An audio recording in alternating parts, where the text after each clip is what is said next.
What up? What up? We got an NFL draft recap, but we are breaking everything down for fantasy. We're going to be breaking down every single position, offense and defense. We're giving our dynasty thoughts, our redraft thoughts, and a whole bunch of more shit. Here we go. Give me the shit. As I make my way, the fact I'm still alive, my claim to fame. It's no surprise I'm on a rise, finna stake my claim. Separate me from the others, cause we ain't the same. Ask my brothers from another, we ain't for play. Time is money, so we got no time to waste. Soon as this thing's moving, it can't be stopped. Blue bands in my pocket, call that juggernaut. In the world today takes everything you've got. Taking a break from all your work sure would help a lot. Get your life together.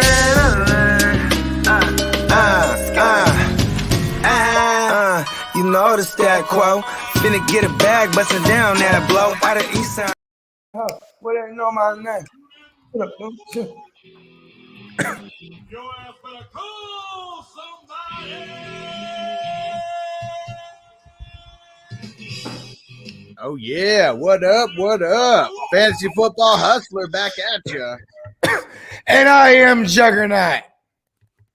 And Spencer the Guru should be here any minute. Shout out to Hess up in here early. Shout out What to up, Hess? Hey, Hess, man, why don't you tell me I was auto-drafting, blood? Hey, we work with Hess so much that he knows our characteristics. So after I realized I go 4 draft picks, auto pick, he goes, I wonder what was going on because he knows I wouldn't have picked those guys. Man, and I've been at the draft for the last 3 days. So, man, I mean, I haven't been paying attention much at all. And I was legit on shrooms since like Thursday to like last night. So there's that. You know what I mean? Yeah, Louisiana effect. Yeah. Smokey the Cat, what up, bro? Said I was MIA, but we're back. Football, hell yeah. Yeah, let's Hey, go. first. Smokey the Cat. It's the first of the month. And this is, I mean, the brand new season of 2022 fantasy is among us. We got the NFL draft. We know that dynasty drafts are about to be starting. I mean, shit, I know people are crazy and like they're going to be doing some redraft drafts, coming up in a month or two. Oh, you know, Yes, I'm Paul. crazy. I'm Hell low yeah. to the brain. Yeah. What up, Lee? What's going on, bro? What up, Lee? All right. So the way that we're going to break this down, this might be a little bit of a longer show, but we're going to separate it by position. And we're just going to be breaking down at least the fantasy relevant guys for dynasty. A little bit. We're Redraft. calling this episode, you ready? Wait for it. The Fantasy Karma Sutra.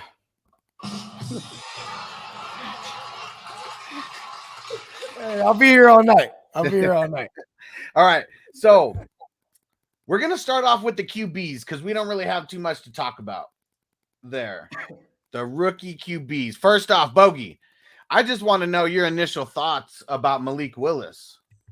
I was just going to say, in its entirety, this is what I got to say about the rookie QBs. They were drafted. and very, very selectively. So before the draft, I said if anyone was going to get picked in the first round, it was probably going to be Kenny Pickett. But I really thought that both of Pickett and Malik Willis just wouldn't even go like in the first. Just didn't. From everything that we're hearing, the QB draft like being one of the worst ever. That's what we're talking about. Like one of the worst QB drafts ever. Why are any teams going to bet the house on a QB that they're not too sure about? Kenny Pickett, at least, is the one who they said was more NFL ready to be under center right away. And the Steelers are smart. Plus, they've been getting a good look at this kid. They share the same facility because the kid went to Pitt or Pittsburgh. You know what I mean? Yep. Do I got that correct? Yeah. And then, so they have the same practice facility. It's like the same building or some shit like that. So you know what I mean? And then also I think the OC for the Steelers, Matt O. Canada, I think he has ties to that school too. So you know what I mean? He easily been scouting this kid. You know what I mean? And they're smart. Most NFL ready. Trubisky is a game manager at best, in my opinion. You know what I mean?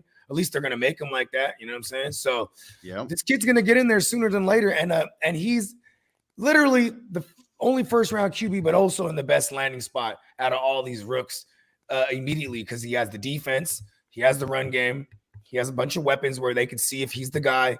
You know what I mean? So shout out to Kenny Pickett. Yeah, what up, Guru? Spencer. Yo, the yo, Guru. what's Hey, good, boys? hey. Yeah, I had to hop on and talk some draft with y'all. Let's Yeah. get it. Yeah.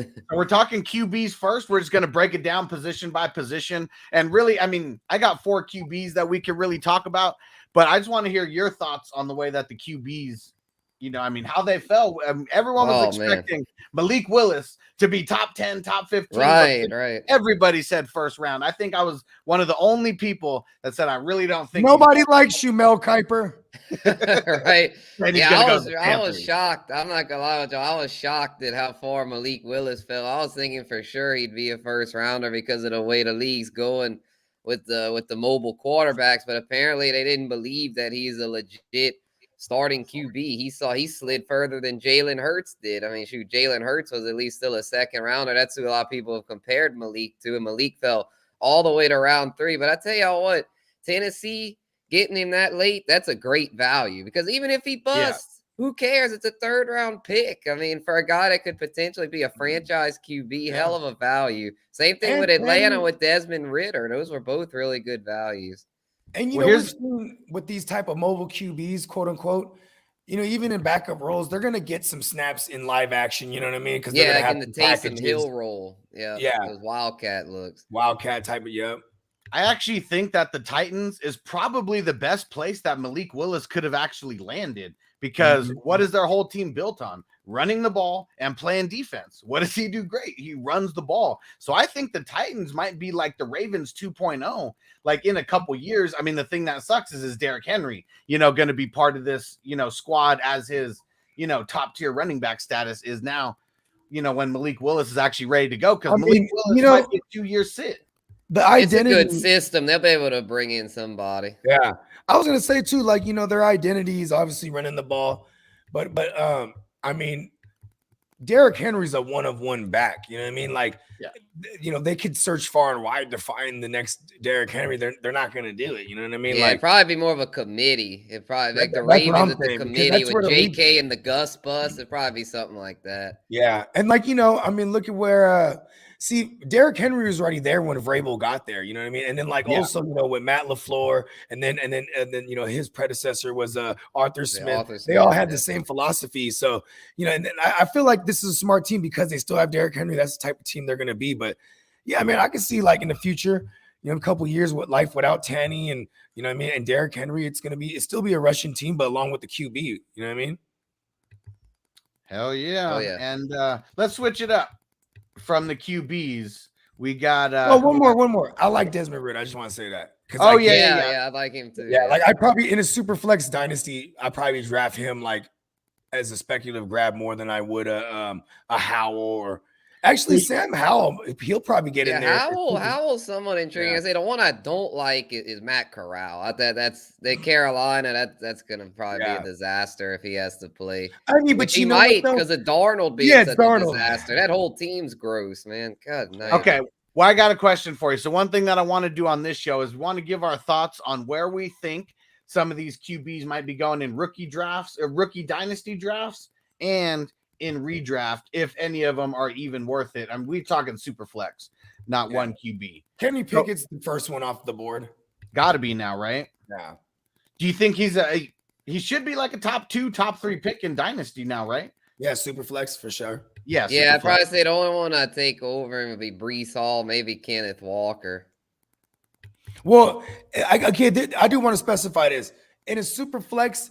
If you were a guy that has like these elder quarterbacks, or like you're a guy that has a Trubisky and a motherfucking, you know, just these Mariota, like these placeholders on your roster, like you probably want to target these guys or make a priority just based on your roster construction and needs. You know what I mean? But in a vacuum, I think Pickett's the first one off. You know what I mean? As far as because even right now, okay, so in a league where it's a super flex league, I have Joe Burrow, I have Aaron Rodgers, and I have Trey Lance. Those are my only 3 guys at QB, and I got Josh Jacobs, I got Javonte, I got Hunt. You have the 1-1 here. I got the 1-1 here. Yeah. So now, I mean, now it makes Had a noble interruption there. Yeah. No, Noble coming in, he's hyped. So we went to the draft yesterday, and he met a friend, and Nice. yeah, they're like Robin Big right now. They're like best friends. Hell yeah. That was cool. It was a fun night. Yeah. But yeah, I guess now it's the Desmond Ritter versus Malik Willis. You know, like, I mean, none of these guys are, I mean, Kenny Pickett, he might be like, you know, last QB drafted, you know, or maybe in redraft, you know, one of those guys, third, fourth QB. But for Dynasty, it's Ritter or Willis. I mean, has the hype dropped for Willis to where Ritter's going to be the guy? I'll take Ritter because I'll take Ritter based on it. And what's funny is it's two similar systems, right? We're talking about the Falcons with Arthur Smith, and then you're talking about Vrabel's Tennessee Titans. And like, I'd rather have Ritter just based on the weaponry. Like, he has Pitts and he has Drake London. You know what I mean? And they and then like, I mean, thinking it's going to be a bad team, they're going to throw a lot. I like that. And Mariota's not the guy. Like, you know what I mean? I mean, that's the thing Kenny Pickett, what up, Jay Levin? He said, you guys think Pickett will contribute this year? I think that Pickett and Ritter will both be in a legit QB competition. And I think Pickett could easily beat out Trubisky. It's just all going to depend on the camp. You know, they came into the game at the same time, both these QBs to the Steelers. So they're both learning a new system, same time. It's basically a race, like a race to who learns the playbook and can execute faster, right? Yeah, Pickett. Right. Yeah, Pickett could easily do it because he's a fifth-year senior coming out of Pittsburgh, so he's plenty seasoned. He's old, like a Joe Burrow rookie. Exactly. Yeah, he's old. Not Joe Burrow's a skill set, obviously. I want to. Yeah, but I don't think he's not quite that. Doesn't have quite that much upside, but he's somebody that could definitely win the job out the chute. And the only thing with him though for fantasy, I'm not too wild about it because I feel like with Pittsburgh, it's going to be a lot of running the ball with Najee and then playing good defense. I don't think they're not trying to copycat the rest of the teams in their division as far as having the Pro Bowl, all-pro quarterback. I think with Pickett, he could put up some nice numbers at times, but overall, he's going to be more of a game manager, I feel. Especially right now with he's still a rookie. I mean, with their run game and their defense, I mean, I doubt that their plan with Trubisky or Pickett would be to throw the ball, 600 times. I don't think that's happening. But like Ritter, on the other hand, like once he gets in there, it's just going to be a disaster for that team as a whole. So it's like, they're going to Mariota's going to lose that job eventually, even if he does start the year off. Right. And then once they get a good look at Ritter, he's gonna have to throw a ton because based on that theory, you know what I mean?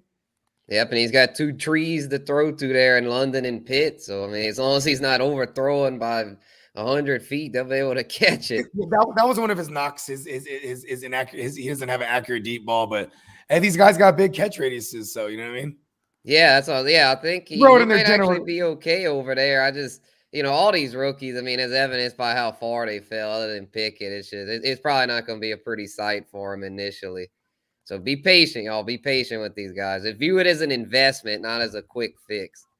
Definitely. And for redraft, I mean, I just don't think any of these guys are going to be relevant, at least as of right now. I don't even think Pickett, like I said, I mean, maybe he's someone who's drafted like at the very end of the QBs if we know that he's going to start. But shit, I mean, a guy like Justin Herbert in redraft, he wasn't even rostered because he was a backup to Tyrod Taylor. Even in Superflex leagues, a lot of leagues, he wasn't rostered. It wasn't drafted. There was in that year, I remember I had 4 Superflex leagues, and I like to have 3 QBs. And so in this case, I had grabbed Herbert, and then I swung around and grabbed Taylor. And this is like around 17, 18 type shit. You know what I mean? Yeah. And then I did that in 3 of the 4 leagues. And then, but one of them, I grabbed Tua and the Magic Man. And then like the Magic Man, see that, and ironically, that's the one I won that year because the Magic Man was slinging it all year. You know what I mean? Hell yeah. You know what I mean? They tried the Tua thing. They're like, you know what? Go back to the Magic. You know what I mean? Yeah. Yep. All right. Yeah, Herbert just fucked me at the end. He that rookie year, he tapered off like shit. Oh yeah, he had that game where he got Belichicked. He sucked the shit to bed against New England. Off all the way like the past 5 weeks. It was like, come on. Yeah, when Keenan Allen was all banged up and shit. Yeah, it was, Don't it was sit bad. me. Yeah, fucking. I started him because he said it to me. I felt like he was talking to me. I know. What up, sir? Bongs a lot. Smoke weed every day. Oh wait, wrong one. There we go. It still worked though. It still worked like shit. Like, I thought you were. Yeah, I doing like some that remix, one. I like that version. I thought you were gonna hit the Nate Dogg Dango into the bong. You know what I mean? Shut up. There we go. I did that on purpose. Yeah. All right. So who asked this? Albert. He said, "Who are y'all biggest up, winners and losers of the draft?" And shit, I mean, at least right off the bat, it's got to be the Jets as one of the biggest winners. Like I can't remember like any draft where I was like, "Damn, the Jets are really killing it out here." And Joe Douglas don't play. Yeah, You know man, what I the mean? Jets Hey, are trending up, man. There's Joe no doubt Douglas about has it. dude. Joe Douglas has been around guys like Ozzie Newson. You know, he's been around guys like Howie Roseman. We're like, you know, just guys that I felt like know how to like, they know what to do. You know what I'm saying? When it comes to these drafts, maybe not Howie Roseman with receivers, but you know what I mean. Still, they killed that draft. A++. Who do you think, Spencer? Who's one of your biggest winners from the draft? Oh, I would say I'll go with my Saints as one of them for sure. Because I mean, we Oh, got Chris Olave and Trevor Penning on day one, and Alontae Taylor on day two, who I really like because he's versatile. He's not just a cornerback; he could play the slot role as well, the nickel, and maybe split out the safety if needed. So I think my Saints did well. And then, of course, the Jets. There's somebody else, though, that I wanted to say. Of course, I go default to my team as one of the winners, but I legitimately believe they were. I mean, y'all can come back to me. Let me go through them here real quick. There's somebody else that I thought was a big winner. Bogey, who you got as one of your big winners? Not my Niners. Very uneventful day for the weekend. Oh yeah, for the Niners, that's I for got it. The Texans. The Texans had a nice. Oh yeah, draft. the Texans killed that, B. Hey, you know what though, too? I think I like what Tennessee did. I mean, like, Yeah. they loaded. I mean, it's kind of like they hit a hard reset real quick. Like, hey, don't want to pay AJ, move on from him. Draft AJ, quote unquote 2.0. Right. And get QB hella value of the future, quote unquote. You know what I mean? They know how to set up nice. And then obviously, I don't know nothing about their defensive players that they drafted, but I bet you they're all bad motherfuckers because they know how to find these guys. Like they're like, Yeah, they got a good they're O the New England lineman. of the South. Yeah, that Nick Petit Friere to boost their O line. Yeah, they had a nice draft. Tennessee, they know what they're doing, man. Mike Vrabel, he's Hold the on, what's shit. his He's name one of the again? Nick Huh? Petit. Petit Friere. Yep. Yeah. Last name. Oh yeah. Is he French Canadian or just French? I bet He's you. a bad I bet you motherfucker. He's a bad Is he motherfucker. because Haitians be having a French. He was an names too, Ohio right? State guy. He would have fit Okay. in good with my Saints. Another Ohio State guy. He's from Tampa, Florida. It says. Nice. Emil He said might be Giants- Haitian. He could be. And Emil said that Giants drafted well also. I can't believe how well the Giants actually drafted early. I mean, you know what it is? No Gettleman.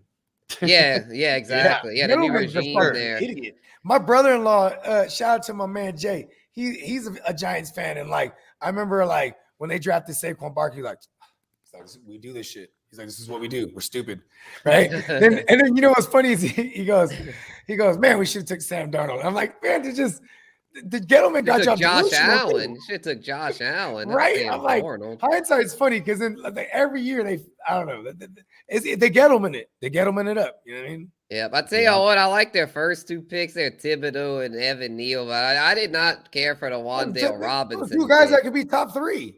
Well, yeah, exactly. They killed it to open things up. But that Wandale Robinson, man, I don't like that fit, man, because I mean they've already got. Yeah, they've got Sterling Shepard, Phony Tony, Slayton, this Jasmine Galladay. I mean, they've got too many motherfuckers over there. It's just I hate it for fantasy. It's gonna be a disaster. We're not gonna know who to draft. You know who won the draft? Well, not who won the draft, but who didn't finally lose the draft for me is the Eagles. They did the smartest thing that they could do. Just trade away that first rounder and got AJ Brown. right? Yeah, the Eagles had a hell of a draft. Yeah, they'd be one of the top 5 winners, I'd say, up there with like the Jets, Giants, Texans, Saints. You know, because these teams that had these multiple first rounders killed it, and the Eagles basically did because they not only got the big D tackle Jordan Davis, they were able to get a even better than a first rounder, a pro-ready, Pro Bowl, perennial, almost all pro level receiver there, and AJ Brown. I love AJ Brown.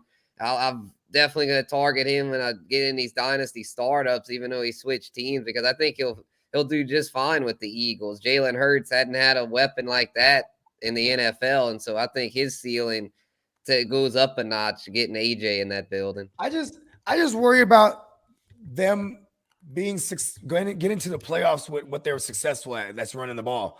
You know what I mean? They're the most rushingest team in the league. You know what I mean? Number 1 in total rush attempts, you know, because they won't be that this year. AJ Brown's kind of used to that though, right? Yeah. That's what I was, I think he'll thing. fit in good there because he's an efficiency guy. He doesn't need volume to eat.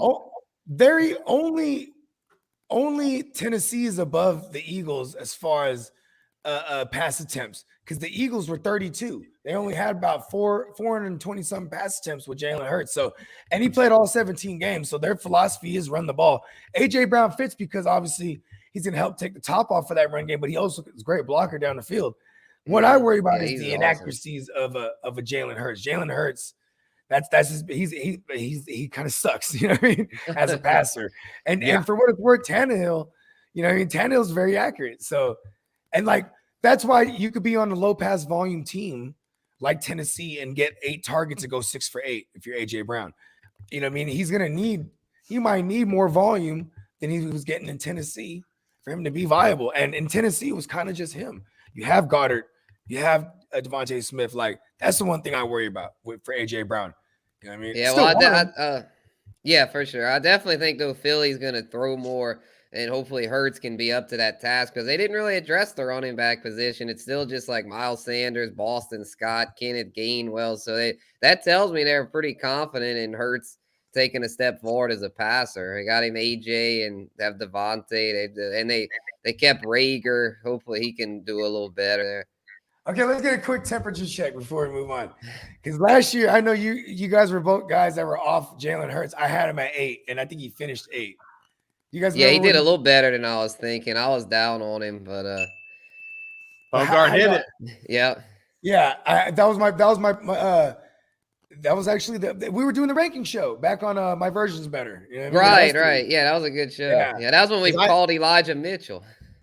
I was at the end of the running back rankings. We're like, who's somebody not on the list that could pan? I knew everyone was on Trey Sermon. I was like, I'll check out the Raging Cage and Elijah Mitchell. I think I actually chopped and posted that clip too. Yeah, did he? You know what I mean? I took heed to that too because I didn't know who this kid was, but he was a local kid for you, so you got to give me some direct. Yeah, you were in class with him even. Yeah, I was. I had class on the ground. Boots on the ground. I think I asked him to smoke weed. You're like, nah. I was like, oh, okay, good kid. I don't think Eli messes with all that, but we'll. I don't. But I'll tell you what, though, I'm not trying to be negative, Bogard, toward your Niners, but I did not like the Ty Davis Price pick. Because while I didn't have class with him, he's pretty close to me. He's only an hour away from me in Baton Rouge, and man, he was not impressive with LSU. He had this great game against Florida, and that was it. He had one. He's like LeGarrette Blount. Yeah, he's just a plotter. He's a big plotter. He's like a north-south guy. I feel like he's gonna be a goal line pest. Probably he's gonna be a freaking goal line pest. Like I definitely would have understood that pick if it was like in the 4th round or something. You know what I mean? Or even the 3rd was Shanahan will find guys late, but like to go up for him in the 3rd round, with our 2nd, 3rd round pick, which you know what I mean? Because I think we had 3. We had 2 3rd round picks, but then also the fact that like we basically have that for Trey Sermon because Trey Sermon's like that, but not so much only north and south. He has a little bit of wiggle and he has a little bit of hands. You know what I mean? This guy is just a power back. That's it. You know what I mean? Yeah, I wonder if maybe y'all are thinking that this guy will eventually be y'all's Jeff Wilson. See, I'm thinking he'll be like a closer, like when we're winning games. Oh, okay. And we already gassed him up with the Elijah Mitchells and you know what I mean? Yeah, And, because I'm remembering right, wasn't Jeff Wilson kind of like y'all's goal line guy a lot of times? He'd be the one yeah, to he bring would in come. I mean, on the short that was, yardage that was stuff. when Mostert was hurt and Coleman was hurt. You know what I mean? Because like Jeff Wilson was more like a special teams guy that was third on or like fourth on a depth chart, but he'll move up and we would use him. Like we had no problems using him. You know what I mean? But that's Shanahan. This guy is different. He's a different back. Like he is like big, like Sermon is big. But like I said, Sermon's a guy that's supposed to have some wiggles. So it's like I understood why Shanahan got him. This guy, I feel like he's just someone who's gonna eat. Like we have 2 minutes to eat up. Yeah. Just Okay. fall Yeah. I was forward. like, okay. Yeah. I was like, I don't think he'll affect. Like a poor man's Gus Bus. You know what I mean? Like Right. Yeah. I was like, I standard don't court think bus. he's gonna hurt Eli too much because I still think Eli will get the majority of the important reps. But it definitely hurts Trey Sermon. That tells me maybe they're just ready to pull the plug on Trey Sermon. I mean, the third round running backs for Shanahan, you know, we're talking guys like Joe Williams, Trey Sermon, and now this guy, Ty Davis Price. Yeah, Ty Davis Price. You know what I All right, mean? let's get back on the rails track here. record. Let's get back on the rails here. So Emil said, quick question. AJ Brown to the Eagles is a downgrade or an upgrade for his fantasy value? I say it's an upgrade for Hurts, and I say it's a downgrade for fantasy value because he's not the only game in town now. I'd say it's more, I mean, for me, I think it's more of just like a sidestep. I mean, I really feel like his volumes. I like that. I like your version better. Probably Yeah. gonna stick Okay. similar. Yeah. I like that version, Huss. I Because think we're still going to be he'll- getting him in the second round. Like he's still Yeah. a second round pick. Yeah, in he's redraft. still That's like a low end WR1 with mid WR1 upside. So yeah, that's hopefully the third round. Hopefully maybe he'll slip to the third with this because people will be thinking, like you people said, can Bogey, he'll have more competition. So hopefully he'll slip a little bit. I mean, the argument on the flip side of he's not the only game in town is that he's not the only game in town. Like, now he won't get doubled so much, or you know what I mean? That's why I think it'd be a sidestep. Yeah, his value should be about the same. I guess the big question is Devonta Smith. You know, if we're talking about their wide receivers. Yeah, this hurts Devontae. I don't know how much though, because I mean, I think it might hurt Goddard a little bit if they start changing things around a little bit and working more on the outsides versus the inside. I think in a super flex, I'd much rather just have like a Jalen Hurts and then just get it all because I like he's one of the weapons as well. And like I'm telling you, like, okay, 420 some pass attempts. What are we saying that goes up to? 500? It's another 80 pass attempts. Like this is and the defense was good last year. You know what I mean? That's why. I mean, they were good after the first half of the year, but you know what I mean? But that's why they could play the style of game they play. So I just don't see the pass attempts being there to support multiple receivers. You know what I mean? Like if I'm going to have a piece, I'll probably just have Jalen Hurts. What up, Devin? What's going on, bro? What up, Dev? All right, before we start getting into some of the running backs, wide receivers, linemen, things like that, let's talk rookie tight ends. And mainly, we got to talk about Trey McBride because I think he's someone for redraft. I mean, no one's really going to be drafting him. There's really no reason to unless you play in a 32-team league like we're going to be playing in a little bit later. But for Dynasty, I feel like he might even be a back of the first rounder. We're talking Dynasty rookie draft, back of the first round or early second round with this landing spot. Yeah, it's a good spot because there with Zach Ertz being just a short-term solution over there, Trey McBride will eventually be in a pretty prominent role there, I feel like. I know Kingsbury typically doesn't feature the tight end, but considering they spent a pretty high pick on this guy, I think they obviously have plans for that. They got Ertz and used him a good amount. And now with Trey McBride, I think he's starting to realize that, we need to get the tight end involved in the receiving game and have that be a part of our offense because, they with Ertz there, Ertz did all right over there. It was definitely a welcome sight for him to get traded there as opposed to being in that timeshare with Goddard. So I think this is kind of similar to that where it's like Ertz is there temporarily and then the rookie's going to push him out. But I think this process will be quicker. I don't think it's going to be like a 2-3 year thing. I think after this year, McBride will by next year, I think it'll be his job. And so, for Dynasty, He'll be married to the game. I like it a lot. McBride. Yeah. Yep. Great landing spot. He's jumping the broom. All right. And then you got any thoughts on Trey McBride before I read out these other couple guys who were drafted? I already gave my thoughts. He's married to the game. There you go. So I I got 3 other guys worth mentioning that are probably going to be going in your dynasty drafts, especially if you're in a tight end premium. So we got Jelani Woods on the Colts. He went number 73 overall, 3rd round. We got Greg. What is this? Dolchik? Is that how you pronounce it? Dolchik. All right. Yeah. He went to the Broncos, number 80 overall, and they traded. It was with the trade with the Texans, how they got that pick.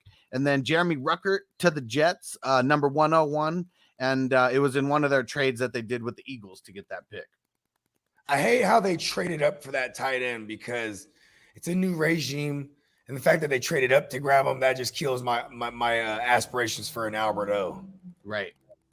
Right. Yeah, that's kind of, the one I really like is out of those 3 is Jelani Woods for the Colts because he's a massive human being. Forget about it. 6'7", bro. 6'7". The dude's like he's literally like a basketball player. So you got Jelani Salami Woods. Right? Can't teach the height. You got Jelani Salami Woods and Mo Alley Cox. Just 2 gigantic big dick swinging motherfuckers. And sometimes it's Mo Alley big cocks, but a lot of times it's Mo Alley small cocks, and he may try to blame the weather, on it, saying it's cold out there. I'm a grower, not a shower. And that motherfucker he's still he's still a skyscraper though. He's like 6'9" or something like that. Hell yeah. He's 8 feet tall. No way. No, I'm gonna fact check. Him and Jelani Woods. That's 2 ginormous. Because remember, all year for the last couple of years, I always exaggerate. Mo Alley Cox is the tallest man in the world. He's 6'6". 6'6". Yeah, Jelani's an inch taller there. Jelani, he won up. Jelani Salami. Yeah, the salami. What up, bro? Alex Sizzles, he's cracking up at the Mo Alley small cocks. And I came in at the right time for that joke. Hell yeah. But yeah, so Jelani Woods, I mean, that out of Trey McBride, I feel like that's the dude who I'm going to be targeting in a bunch of these rookie drafts because shit, you may be able to get him in the 3rd or 4th round. In some of your leagues, he may go undrafted if you're not even playing in tight end premium. And I feel like his path to being the number 1 tight end is like a lot easier than anybody else's. Mm-hmm. Yeah, because I mean, with Mo Alley, I mean, he never really showed the ability to be a primary tight end, and he was always in that timeshare with Jack Doyle. Where I think Albert O, Dulcich is going to have a tough time beating out Albert O. Albert O has a lot of upside. And same thing with the other. Who was the 3rd? Oh, yeah, Ruckert. He's got 2 guys he's got to try to beat out, Conklin and Uzama. So I think he's basically going to have to do a red shirt this year, I feel like. So he's definitely off the board in redraft and probably dynasty too, because I see the Jets running a lot of 2 tight end things or rotating the tight ends. I don't really see Ruckert ever doing good. But Dulcich could possibly have upside if Albert O is a flop, but I don't really foresee that. I think Albert O is legit. So, but Jelani Woods, y'all, to me, that's the one I'd be targeting, him and McBride. And then because the Ravens, man, I don't know what the hell they were doing, but I hated the fact that they took not 1 but 2 promising rookie tight ends there. Yep. So for redraft, I mean, shit, you're usually just not even banking on a rookie tight end. I mean, Kyle Pitts is just a way different story. I mean, that's a generational guy there. Highest drafted tight end ever at, the 4th overall pick. So, nobody else is really coming close to that. They bet the farm on him. And I mean, really one of the only tight ends to ever crack 1,000, yards. So yeah, Trey McBride for dynasty, Jelani Woods for dynasty, Dolchik for dynasty, but he's probably all these guys are going to be in your taxi squad, right off the bat. Like, who knows if any of these guys are even going to be relevant in year 1. We really don't know. So for redraft, totally off all these guys. All right. And we didn't really have too much to talk about the tight ends. That's why we just wanted to knock those out real quick. And let's see, we had a question in here. What up, Mark 91? He said, how we feeling about Hollywood?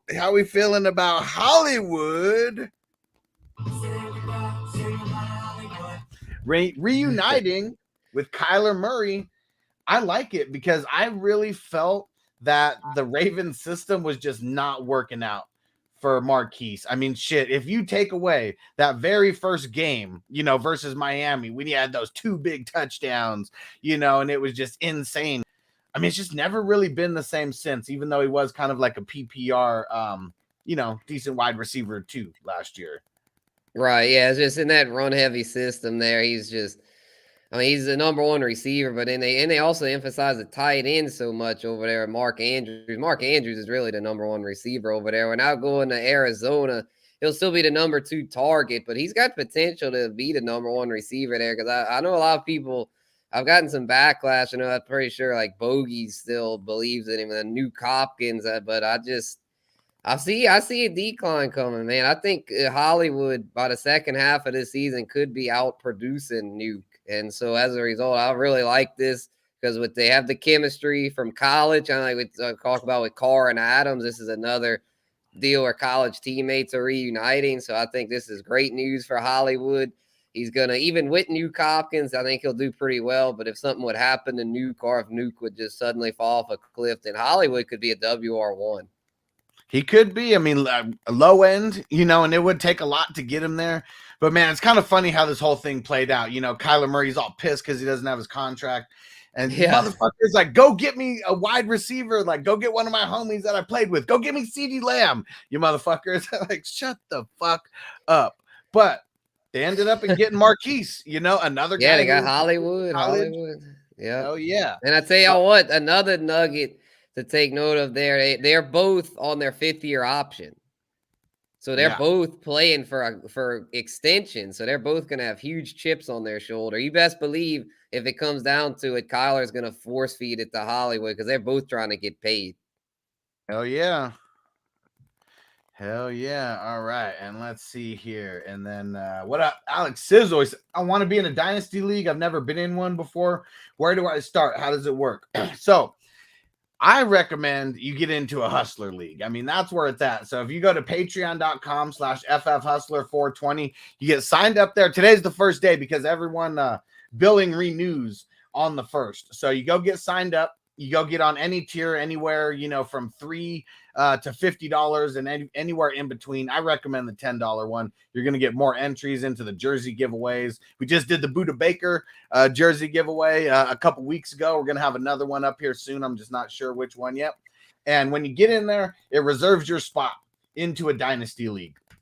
We got a Dynasty League that's going to be starting here, I believe, within about a week. Now that it's the 1st, the draft's over, I'm going to hit everyone up. I think Spencer, this is the one that he was talking about he might be in, and Guccini, and like a whole bunch of guys from the Playmakers. So, yeah, if you want to get into a dope Dynasty League, just go get in on Patreon, patreon.com/FFHustler420. And then for anyone needing advice on starting a Dynasty League, if you go look on my channel, I have, it's called, it was the Fantasy Football Commissioners Academy. And I pretty much broke down just how you kind of start leagues, different things like that, just different things that you should do to manage your leagues. And yeah, go check that out. It's like a 6-part series that I did last summer and still is relevant today because everything that I said last summer still applies to starting your leagues like right now. Hell yeah. All right. Ed Tay in the building. What up, bro? What up? And Emil said Mark Andrews to the moon, or at least stock up. I don't know if Andrews' stock can get much higher because he's not 100%. Like, he's not on the field 100% of the time. And I know a lot is related to like he's diabetic. He's like I forget exactly how you say it, but the type 2 diabetic. That's what he is. So he's never gonna play 100% of snaps. I mean, he's already like tight end 1, tight end 2 in a lot of people's I think he's right, exactly. Yeah, I mean, I think he's pretty much hit his ceiling. And also the fact that they drafted 2 more tight ends tells me that they're going to run a lot of 12 personnel.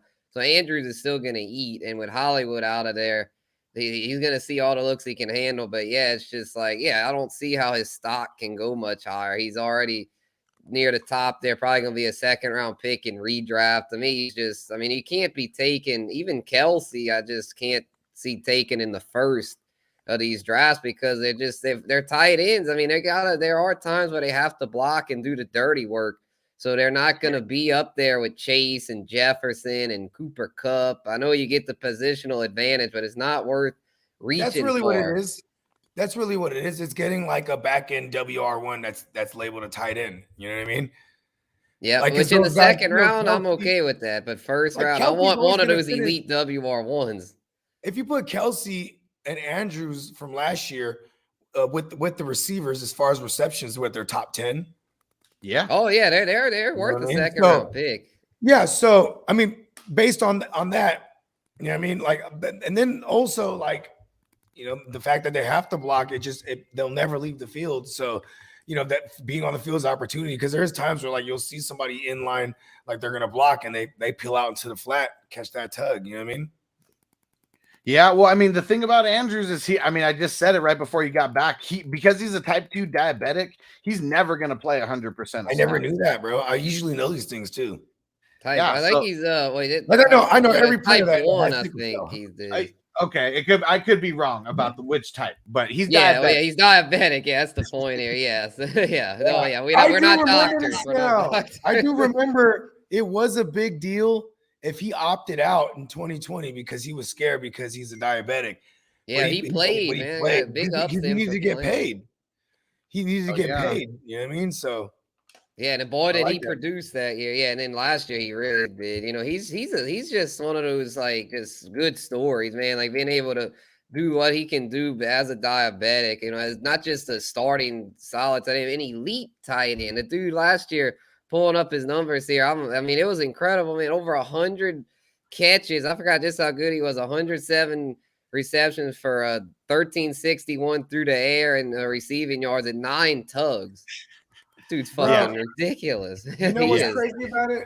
That's the Is, first round draft capital in redraft. I'm just saying that. Yeah, that's what I was about to say. Like, I'm surprised. Like, he's the value then if we're gonna get him in the mid-second. Like, you know what I mean? Yeah, I think he's a times- value. It's just the thing in that system, though. I think last year he may have kind of peaked at that because they didn't Everybody have was all their hurt. running backs last year. Yeah. All their running backs were hurt. They had to throw more last year, and he almost did better with Tyler Huntley than Lamar. And I mean, Lamar's going to be back. You know what? There we go. All right, Sir Bong's a lot fact checked it. Okay, type 1. Okay, yeah, that's what I diabetic. thought. So yeah. I was wrong about that, and I'll remember that for the future. Type Here's 1. the thing, too. Shout out to Ozzie Newsome because he probably was able to draft him at a value in that draft, and because he had the diabetes, you know what I mean? Because he took Hayden Hurst in the first round that Yeah, year. that's wild, man. They took Hayden Hurst over him, and then Mhm. Andrews ended up way better. Because I mean, But they- Ozzie but they- Newsome but they- is the tight end guru. You know what I mean? But they Oh, traded what? him, though. Didn't they trade Hayden Hurst? Like, they Yeah. traded Well, yeah, him. they Atlanta. When his A they weren't few going to years later when they Yeah, weren't they- going to pick up his option. Yeah. Right. And now Yeah, he's so with they the traded him- Bengals. Exactly. I like Hayden Hurst with the Bengals. He could have sneaky good value. So Andrews was drafted 3rd round, 86th overall. So, I mean, shit, some guys that we're talking about in that range, you know, Greg Dulcich, number 80, you know, to Greg Dolce and Cabana. Yeah, there we go. Yeah, we got to give him a nickname. He got better. We're all Be gonna something. have Yeah, the freaking it's Jelani crazy. man. Salami is my favorite. The one so Ravens, far. another about the 2 tight ends they drafted. They drafted 2 tight ends that I thought had potential in the right spots. Could have had some pretty good long-term value there. Charlie Kolar and Isaiah Likely, especially Isaiah Likely. He was a really good receiving tight end with Coastal Carolina, a team I was in the same conference. Would as you my say they Raging took them Cajuns. lightly? But yeah, they took not one but 2 of them, and they still got Nick Boyle. They've still got Ed Oliver, I think, or Josh Oliver. My bad. I mean, that's 5 tight ends that they've spent pretty good capital on there. That's just, I mean, Andrews is obviously the alpha and is going to produce, but the rest of them are just, there's just not going to be enough left for any of those You guys know to what? be relevant. They know Greg Roman's system. The tight end is the look. This goes all the way. Oh yeah, back they're to the gonna Niners. lead the league in 12 personnel. This goes Wow. all the way back to the Niners, bro. You know what I mean? With Vernon Davis and my man Delaney Walker. You know, that's Greg Roman at his highest is gonna want to feed the tight end. And like when they had all their running backs dying them, they were probably like, you know what, draft hella tight ends. Yeah, they didn't draft any receivers. They traded Hollywood and instead drafted no receivers. You know what? We're just going to take 2 tight ends. They're just good. They're going back to the run heavy 12 personnel. Jarvis Landry probably ends up there. Yeah, they'll bring in somebody, I'm sure, but Yeah. it's still it's not gonna be good for fantasy. Outside of Bateman, I want nothing Y'all to do see with any OBJ on, like, Baltimore Twitter and shit? receivers. OBJ No. has been hella annoying on Twitter. He's been like trolling Debo. He's been like, oh, yeah, he's like, I got the tea. I don't know. I'm you gonna want me to spill it. spill-" Yeah. And then he's like, shut the oh, fuck Debo up. to the Patriots. And he's like, oh, I'm just playing around now. Yeah, He's I like, don't he said, even I'm just follow bored now or Odell on something like Twitter. this. Yeah, he's a troll, bro. He's a troll. There's a reason that motherfucker's still a free He wants agent. people to talk about him and shit. He's like, Exactly. He's an attention. He's You're an coming off an attention ACL, whore. motherfucker. It's an attention whore. Yeah, he Yep. is bored. You know, he's so yeah. But let's not give OBJ any more attention. He's been a little bitch ever since his Facts. touchdown in the Super Bowl. Fucking bastard. All right, Alex Tizzle. Last question before we get back into the positions here. He said, "Do you draft based on long-term future rather than what the players can do during the upcoming season?" So he's talking about Dynasty. Well, it depends where I'm at in the draft. Like if I'm in the second round, like mid-second round, and Cooper Kupp's still there, I'm gonna draft Cooper Kupp more than a lot of these youngsters. Yeah, Because like people are passing on Cooper Kupp because they're thinking of his age, and it's like he's the guy that's gonna He's help you not win that now. old. You know what I mean? He's But gonna be then also 20. think- Gonna be 29 this year, but that's Yeah. to some people that's 27. ancient for fucking Dynasty. That's prime to me. You know what Yeah, I mean? receivers for a can wide produce receiver. into their early 30s. I mean, not everyone's going to be Larry Fitz, but they have a lot of running backs are receivers the that ones produce that- into their What up, 30s. Song? What up, Song? The running backs are the ones I don't really like to reach on early if they're already like 25, 26. Like, I'll wait for the value on them. Yeah, Because, yeah, like, we had why- broke that down in that Dynasty Strategies video. Yeah. Yeah, Yeah. Alex Sizzle, you got to go back a couple videos. We have a Dynasty startup. Yeah, strategy go check video. that out. Yeah, we literally break down like all of our thoughts on it. I mean, for me, it's finding a fine line between, vets and young players because you still want to win in your first year playing. Like, I don't understand the guys who play their first year knowing that they have no chance. Yeah, of winning. especially if it's a buy-in. It's like, I don't want to throw my money away the first year. Come on. Yep. Yeah. Hell yeah. All right, let's get back into some of these positions. And Devin, I saw your question. We're going to be getting to the wide receivers pretty soon here. All right. I want to break down some offensive linemen, at least landing spots before we break down the running backs and then wide receivers, because there was 9 offensive linemen drafted in the first round, 9 out of 32. That's how important it was to fix some of these holes.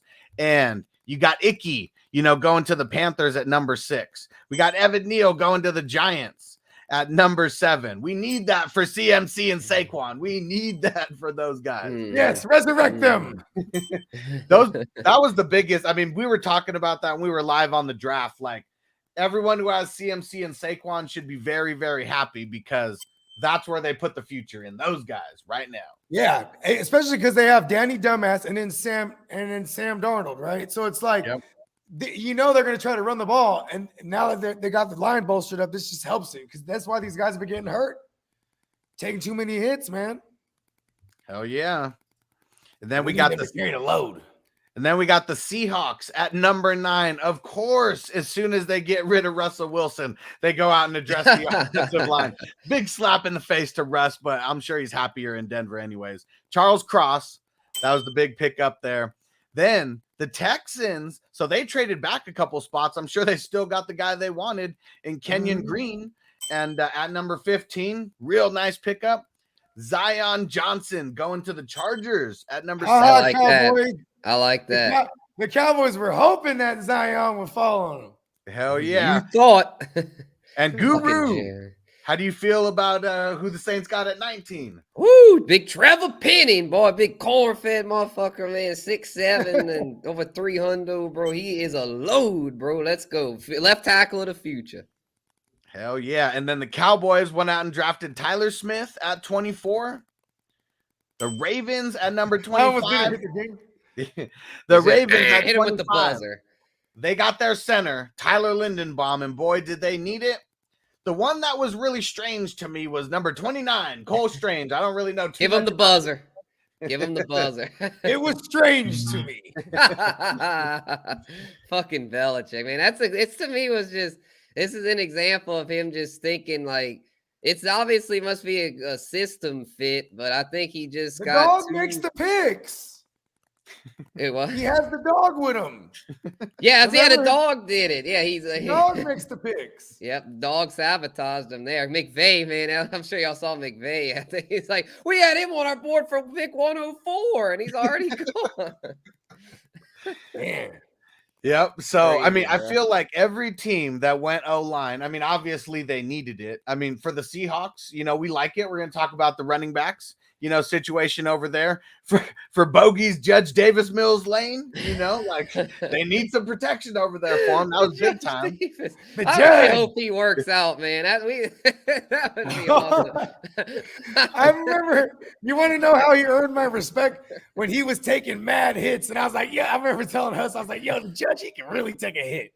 Yeah, And then, he was the butt of our jokes at first. Exactly. Yeah, Then he found out started play with shredding. fucking old man David Culley and that shit show last year. But the judge, man, he actually produced. Like I was I'm still not a long-term believer in him, but I'm rooting for him, man. He's like a Minshew type, It's fun. hopefully he can actually work out. Yeah.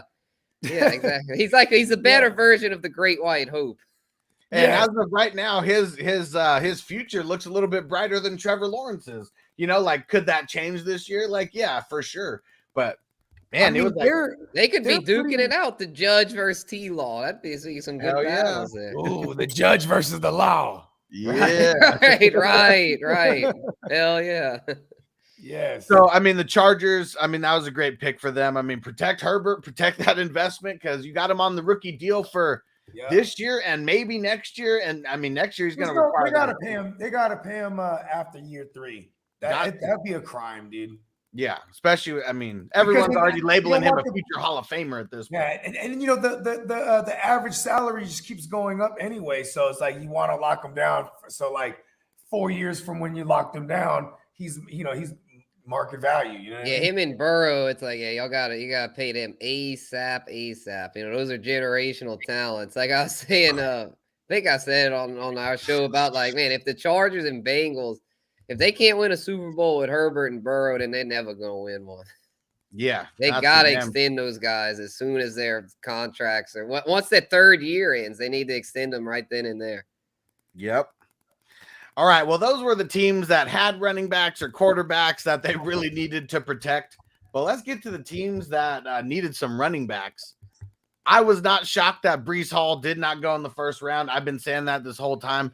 Nobody drafts running backs in the first round. Like, you have to be someone who is going to be like a 3-down back right out the chute. And that's not going to be Breece Hall, especially not to the Jets. But I do love the landing spot. I've been saying sell Michael Carter forever because Breece Hall is definitely going to be a thorn in the side of Michael Carter managers. That's for sure.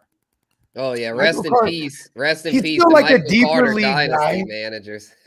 Yeah, for Dynasty, yes. But I'd say like in deeper leagues and redraft, like 14 teams type shit, like Michael Carter's going to be a guy on people's bench. That's for sure. You know what I mean? Yeah, good handcuff. If something would happen to Breece, hopefully not, man. We don't want our rookie running backs getting hurt. But I mean, if something would, then Carter, yeah, he'd be back to being in the RB2 mix. Now for a Breece Hall for redraft. Okay. I mean, you see guys like CEH. I mean, he gets drafted in the first round, 32nd overall, but the hype is there to where he's a first rounder in redraft, second rounder in redraft, at the latest. But then you see a guy like Jonathan Taylor. He's drafted in the second round of the NFL draft, but he's like a 4 to 6, or let's say 3 to 6 round pick in Superflex redraft leagues, just literally for being a round 2 guy. Breece Hall. What else? The return of the Mac was still there at that point. Yeah. Yeah. I mean, he was. Michael Carter's is still here right now amongst all the, what they got, like 5 running backs right now. It is that LaFleur's younger brother deal. So they normally run a committee. Mm-hmm. I mean, it's the Shanahan thumbprint. Where do you think Breece Hall, Spencer, we'll kick it to you first. Where do you think Breece Hall is going to get drafted in where do you think he's going to get drafted in redraft? And where would you be comfortable taking him in a redraft league? Okay. I would say as long as it's, in super flex, I would say mid to late second, and in single QB, I'd go as high as early second. I don't think I'd go quite first because with the with the quarterbacks. I mean, not the quarterbacks. Shoot, I lost my train of thought there. I would say, I guess, because of the system with with Zach Wilson not being legit and stuff. It's just like I don't know how good that offense is going to be in New York in year one for Brees. So I don't know if he'll get enough red zone opportunities to be worth a first rounder, but I definitely think he gets a good amount of volume there by being a guy that can do it on all 3 downs. So with that being said, I think he's worth. I'd say he's a second rounder for me in redraft. I'll put it at that. Bogey, where do you think Brees Hall will be drafted in redraft leagues? And then where is the highest that you will pull the trigger on him? In a single QB, I'll probably grab him in like the 2-3 turnaround. He's probably not going to be there, so I won't have him. But he won't be there. I'm saying that because, man, it's like I remember when Le'Veon Bell went to the Jets. And mind you, that was a totally different team. But like I was just like, I'm just not fucking with that in the back of the first or on that 1-2 turnaround. Like, you know what I mean? Like it's definitely not fucking with it in the back of the first. I probably won't get it much either because I guarantee you the height beasts are gonna push his ADP up there. Like the defenses really to me dictate success of the run game, obviously, right? And like it's up to you to think whether or not the Jets defense is going to be, you know what I mean, winning games with low scoring, and you know what I mean, because that's just going to go hand in hand with the run game. And you have to believe that Zach Wilson's taking a step forward. That way you could, extend drives, you know what I mean, and get into scoring positions, or else like you don't want those running backs. You know what I mean? And it's like, is Michael Carter going to get the passing work early? Because it is going to be maybe not so much a committee, but a timeshare. I mean, even if it's I have it being like a 70-30 timeshare. But like, could you imagine if this team is still the Jets? They're going to be in a lot of hurry up situations. Maybe it is more Michael Carter. Same way when they were figuring it all out as rookie head coaches, you know what I'm saying? Saleh and then a rookie OC and Mike LaFleur, you know what I'm saying? They had Ty Johnson in there like a motherfucker. You know what I mean? He was like the passing down guy. You know what I'm saying? So I can see Michael Carter being that guy. You know what I mean? I think eventually as the year progresses, we'll see Brees Hall, be utilizing all 3 downs. You know what I'm saying? But he's still a rookie too. So yeah, that's true, Bogey. I'm glad you kind of. I'd say mid-second now for me. I don't early second. I mean, that's too high. I think mid-second is where I would. And in super flex, second, third turn. So I think both of you guys are fucking insane. Okay. I think he's going to get drafted in the second or the third. Like that's where I think he's going to get drafted. I hope he's drafted in the third. I'd love to have him in the third. I mean, super flex leagues. I mean, that's what I'm talking about. Like, yeah. Oh, that's for damn show. Yeah. Third damn show. But I think even in super flex leagues, there's going to be guys who are hyped on him. I'm not touching him unless it's between the 4th and the 6th. And even the 4th, it'd have to be a late 4th. I'm telling you, Huss, this dude's legit. I mean, I know the Jets are the Jets, but I mean, this Brees Hall kid is the real deal. We're talking redraft, so that's why I'm saying I wouldn't touch him before then, because I would just rather have other guys before him. I'd rather have some wide receivers, before him. I'd rather take my second QB, before him. Like things like Joe that. Mixon. Yeah, I'd rather Mixon. Yeah, well, I think Mixon. I think people are going to take him over Mixon. Mixon could be a first-round pick this year. I don't think so, man. Maybe early second. There's going to be some he'd probably be a guy that gets pushed down because, like, there might be a crazy asshole that starts bringing up Kenneth Walker like I've been to the 3rd round too. Like, there's. I mean, let's get to Kenneth Walker then. In that sense, go ahead, shout it out. I think number 40, number 41 pick to the Seahawks. I think his situation for redraft, it's arguably better than Brees Hall because he's, you know what I mean? Yeah. I don't fear no Rashad Penny Chris Carson's probably never going to play again. Yeah. You know what I mean? For me, Kenneth Walker is the 101. And I feel like a lot of it's all about the path to being the workhorse. And who's going to have a workhorse? Is the Jets going to have a workhorse or the Seahawks going to have a workhorse? Like, I feel like Pete Carroll and his old senile ass, he's all about having a workhorse, going off the defense. We already know what their QB situation is all about right now. They're going to be running the ball a lot. Chris Carson's always hurt. Rashad Penny, I mean, shit, he's always hurt. Kenneth Walker. DJ Dallas, Travis Homer, they ain't shit. None of them. And Kenneth Walker, I mean, a lot of people were saying that he was the best like pure runner, in the draft. I mean, Breece Hall's he's a little bit more. He's no juggernaut. Exactly. Well, yeah. Well, the reason I'm pretty high on Breece Hall is because of the PPR upside you get with Breece Hall. I think Breece Hall could easily catch 50 balls as a rookie, and where Kenneth Walker, he ain't catching no 50 balls, but he'll definitely be, I think, 1,000-yard rusher. Hold on, Bogey. Don't do it. Don't steal it from me. Don't steal it from me. Okay. The person that's going to be throwing him the ball. I don't know if you guys have ever seen this play. I'm going to go find it because we talk about it a lot. Zach Wilson, man. One of Zach Wilson's biggest bonehead plays was him trying to pass the ball. He's looking right at the player, too. He hit Ty Johnson was in the back of the dome? Right in the back. Zach Wilson is horrible. And Mike White was the one. It was the great White Hope. White Mike himself was the one tagging the running back. So I'm hoping Zach Wilson learned that. That's another thing. You know what I mean? Like, because then you throw in the Carter variable.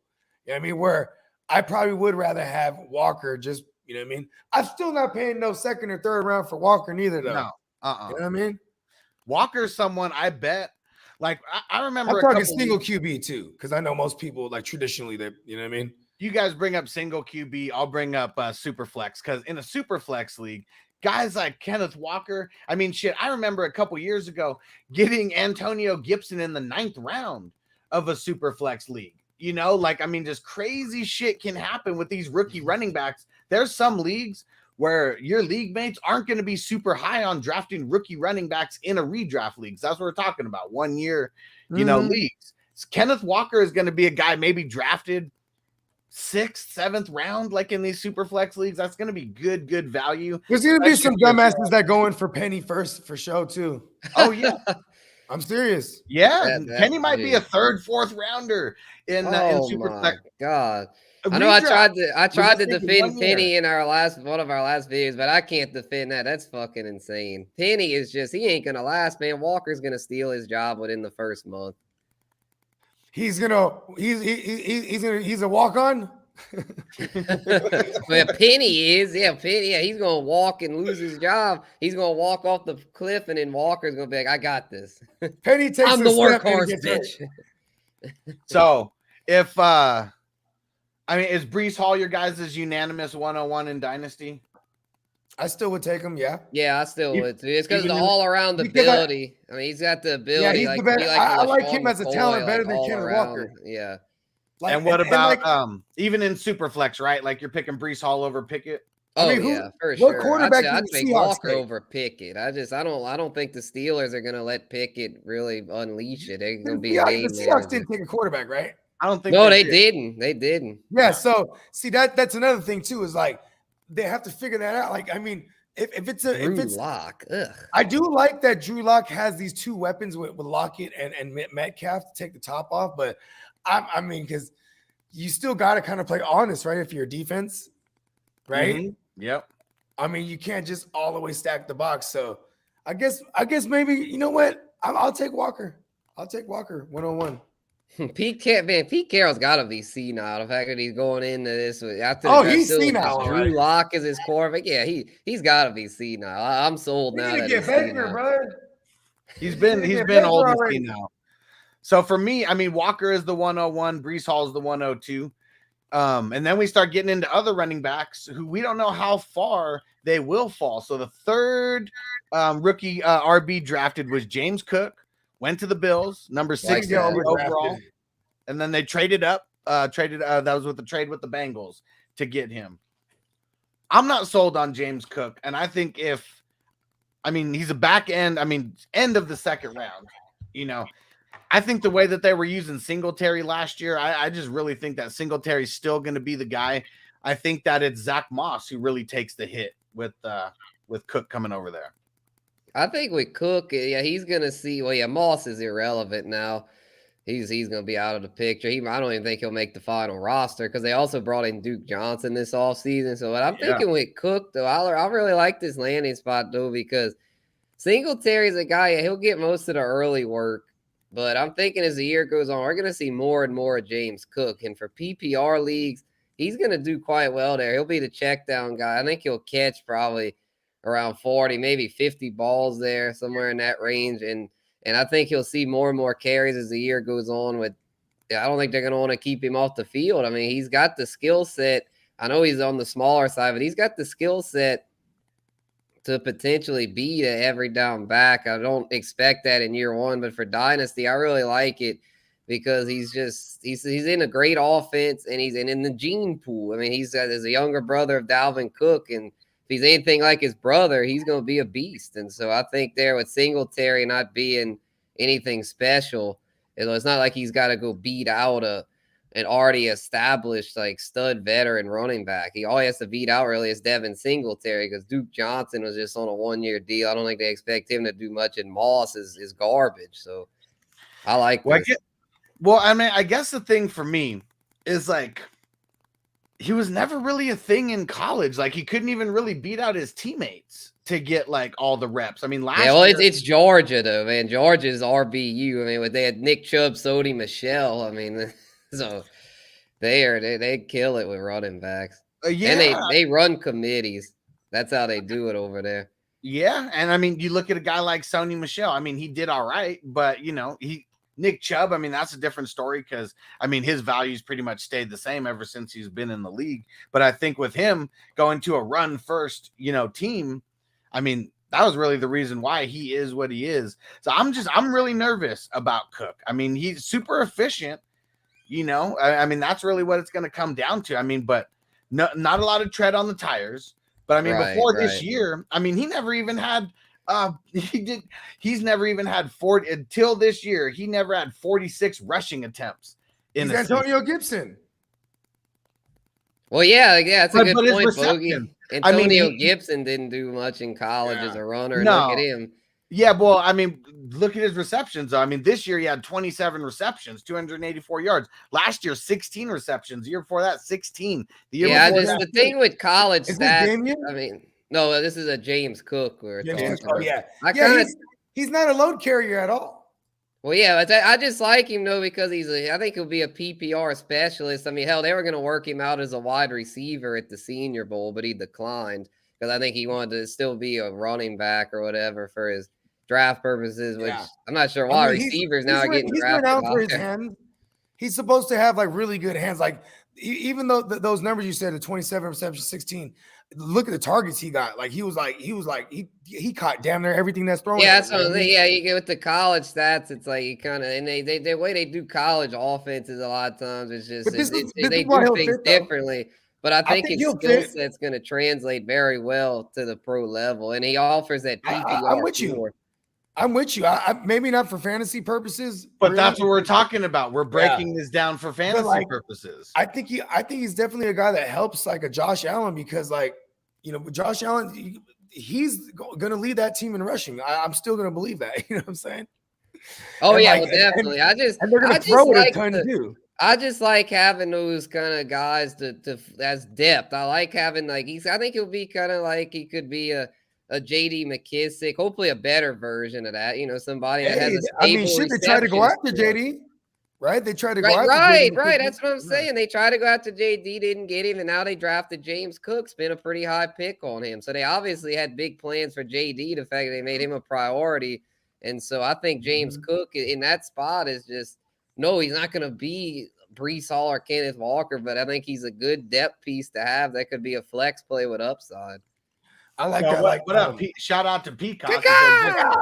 Just took Cook at 201 in a rookie draft, single QB, which I honestly feel like I was just gonna say. I think if you can get him in an early second round, you'd be happy because you know what I mean. Like the single QB ones, like it's like super flex. It's easier or super flex. Even the ones with IDPs in it, it's like you'll be able to get these guys. You know what I mean? A little more value, but it's like single QB rookie drafts, like that's hella value second round. Even super flex, there's really only like 3 or 4 QBs that may get drafted in the top 3 rounds in these rookie drafts, because I don't even know if Malik Willis is a first rounder, anymore in a super flex rookie draft. I don't know if he's a first. I'll tell you this much, man, this draft I did with the rookies in it made me so mad because everyone went rookie crazy, not knowing any landing spot. And then it's like random people were celebrating during the draft. Like, oh yeah, I got Sky Moore in the 10th or 9th round. So happy now. Jeez.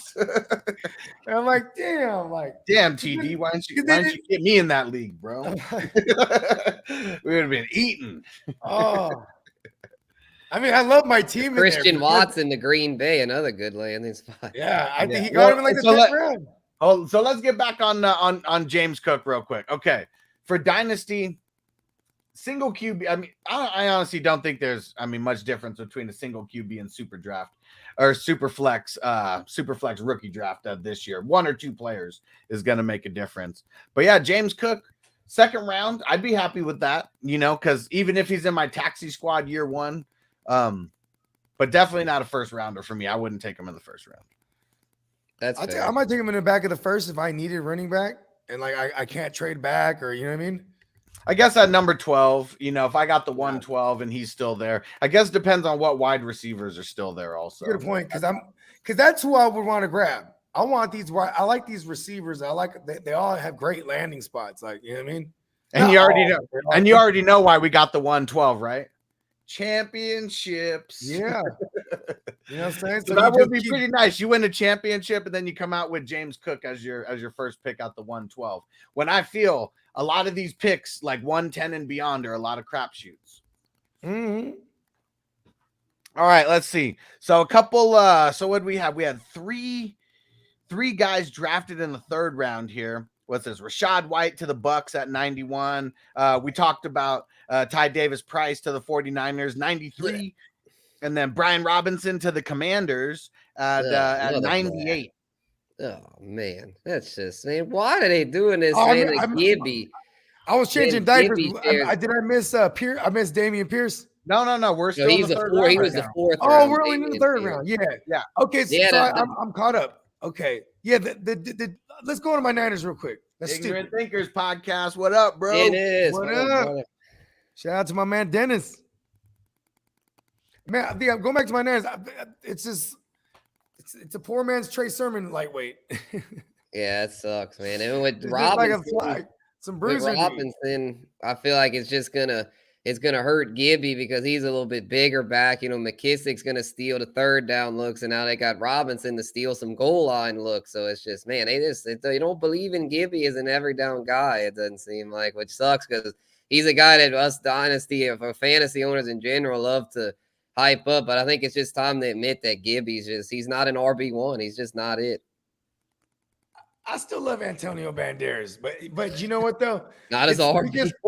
Going into 2021, I remember viewing him like, okay, I used to view him as that second tier running back that could possibly get into that first tier. You know what I mean?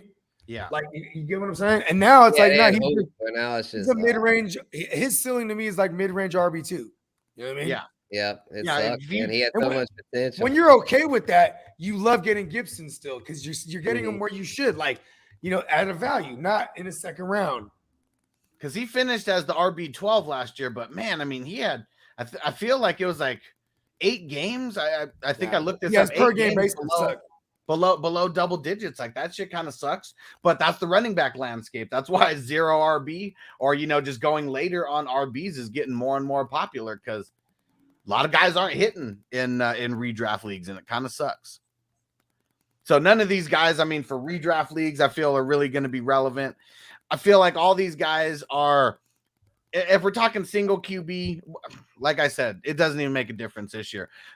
Late second round, mid third to mid third round, I feel like these guys are going to be going. All of them are going to get drafted for sure. Yeah, they're all values. Because you're going to get them all late, except for outside of the James Cook one. You know what I mean? Yeah.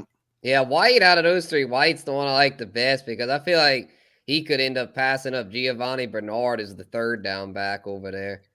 Yeah. They brought back Gio? Yeah, they did. Yeah, Gio and Lenny. They let Rojo go, but they brought back Gio and Lenny. I knew that. I knew all that. I just didn't know they brought back Gio. You know what?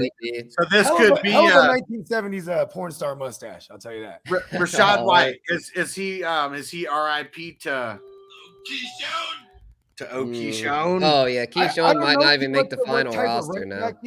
Here's the thing: is I don't like he said Do you know? Is he more like a pass catching back? Because Yeah, I think he's more of a pass yeah, because catcher. then it's like he's like the Geo role, like you said. Because if anything happens to Fournette, then we see Keyshawn. That's my belief right now. Because I don't know anything about this white kid. Rashad can run too. He's got an all-around ability. I liked him. I remember in those rookie drafts I did with you, Huss, before the actual draft, I took White on a couple of teams, and I remember a lot of guys on the panel were like, "Yeah, that was a good pick because he's got if they probably won't be good enough to be a 3-down back, but he's got 3-down ability."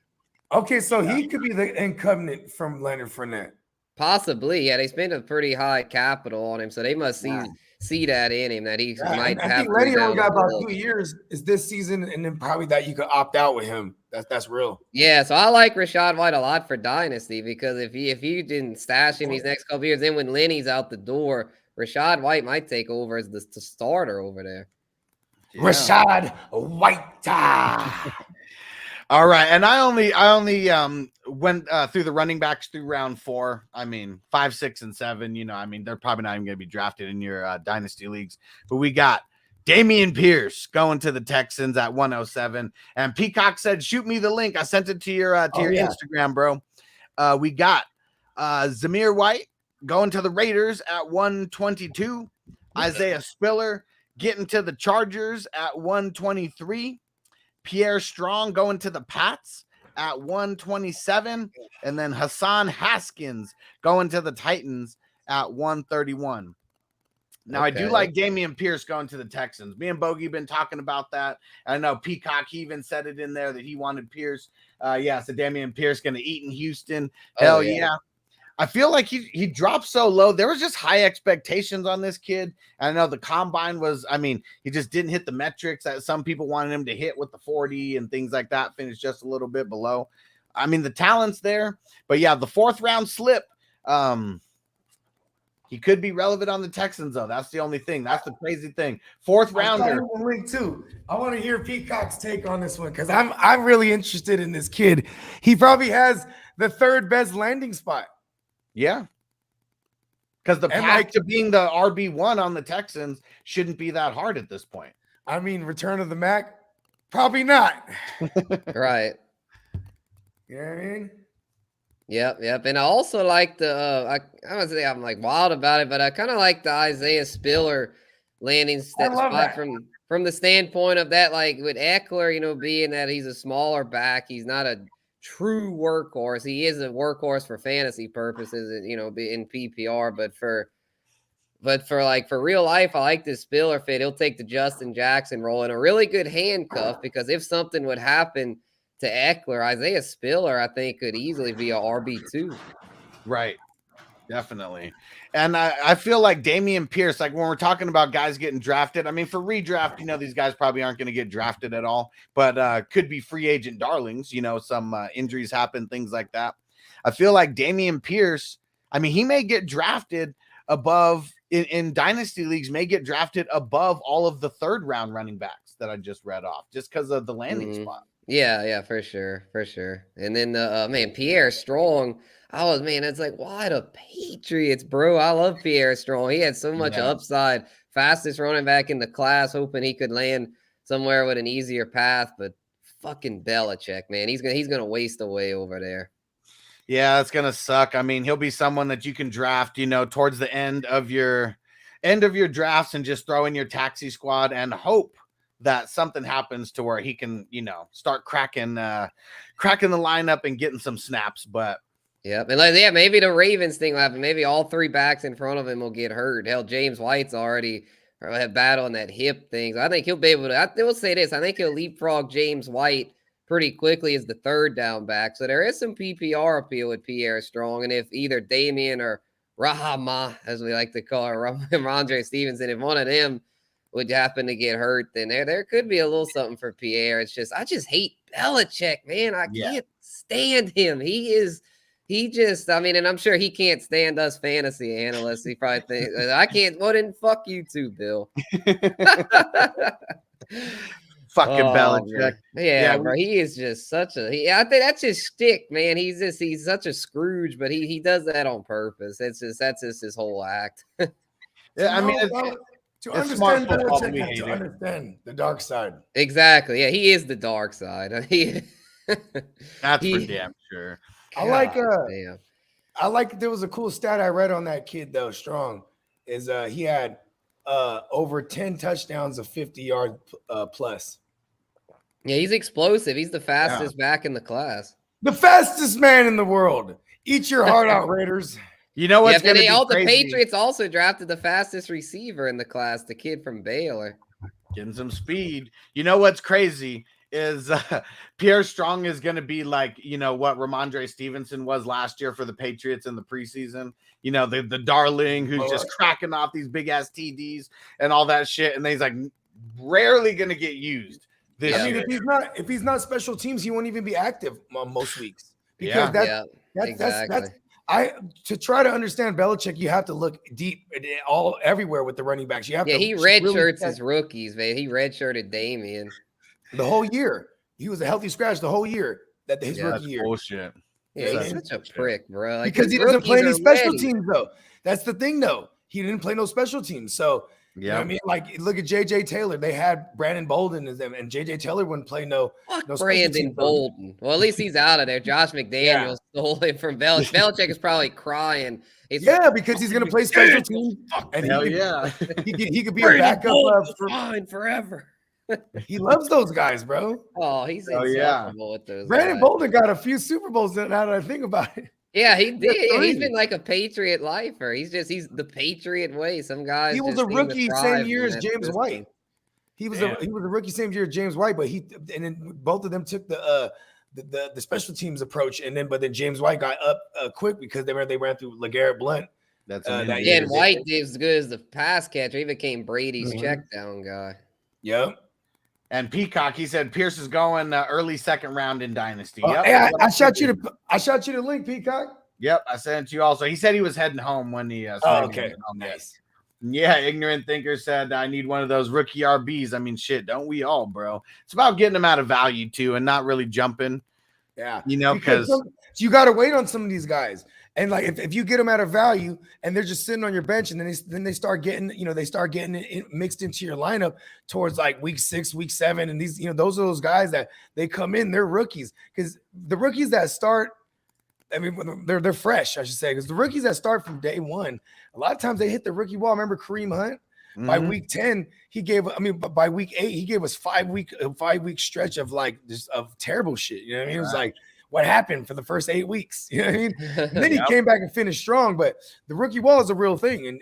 And rookie running backs, that's the formula to winning in fantasy, if you ask me, like, especially redraft. Like, you get those guys that hit, like, Aaron Jones, 2017, along with Kareem Hunt and you know what I mean? What was it?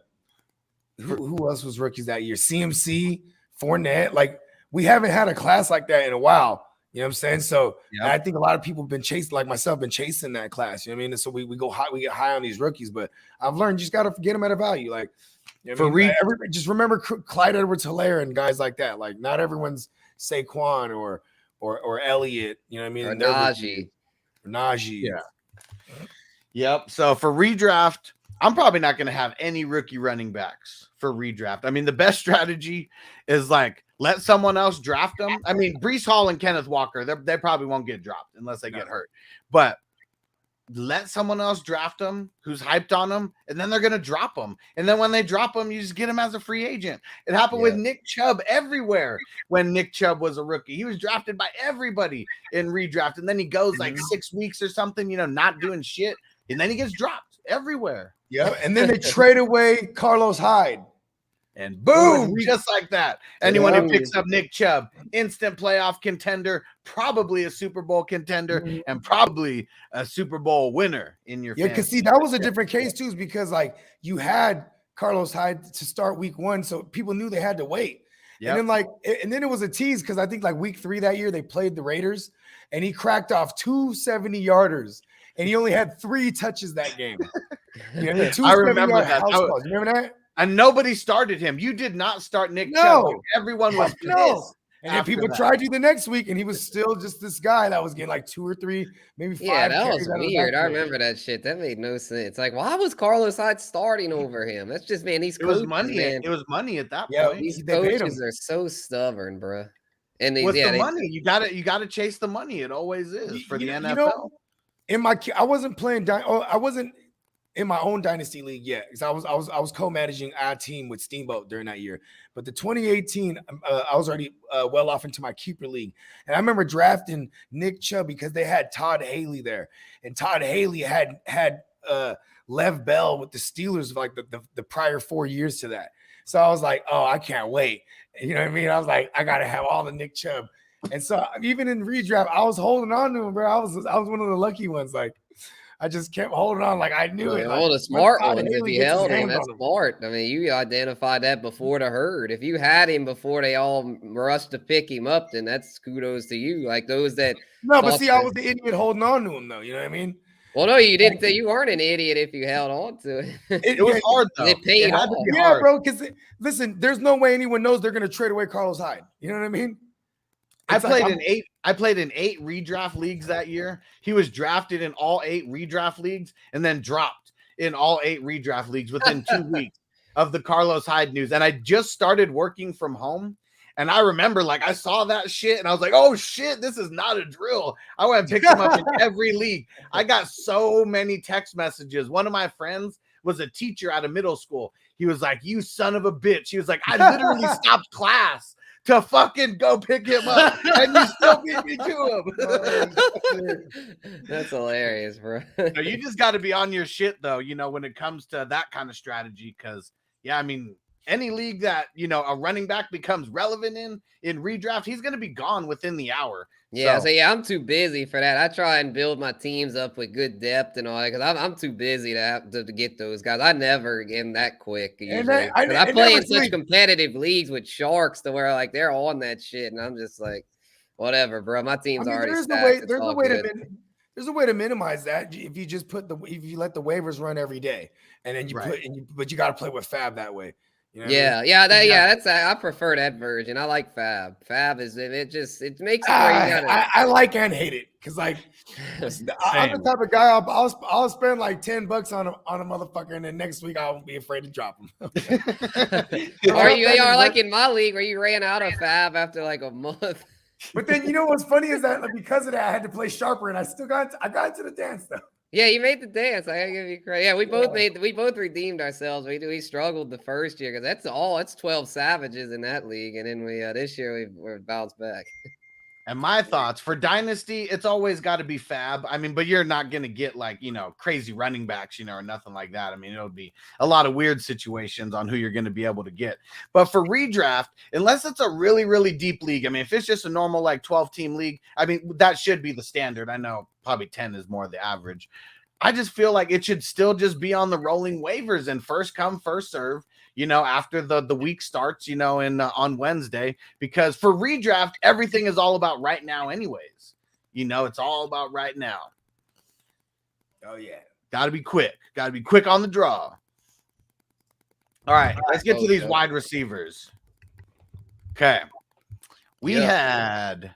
Let me see. How many did we have go in the first round? We had 1, 2, 3, 4, 5, 6. 6 big wide receivers going in the first round. I'll read those out, and then we'll all just kind of give our thoughts. So Drake London going to the Falcons at number 8.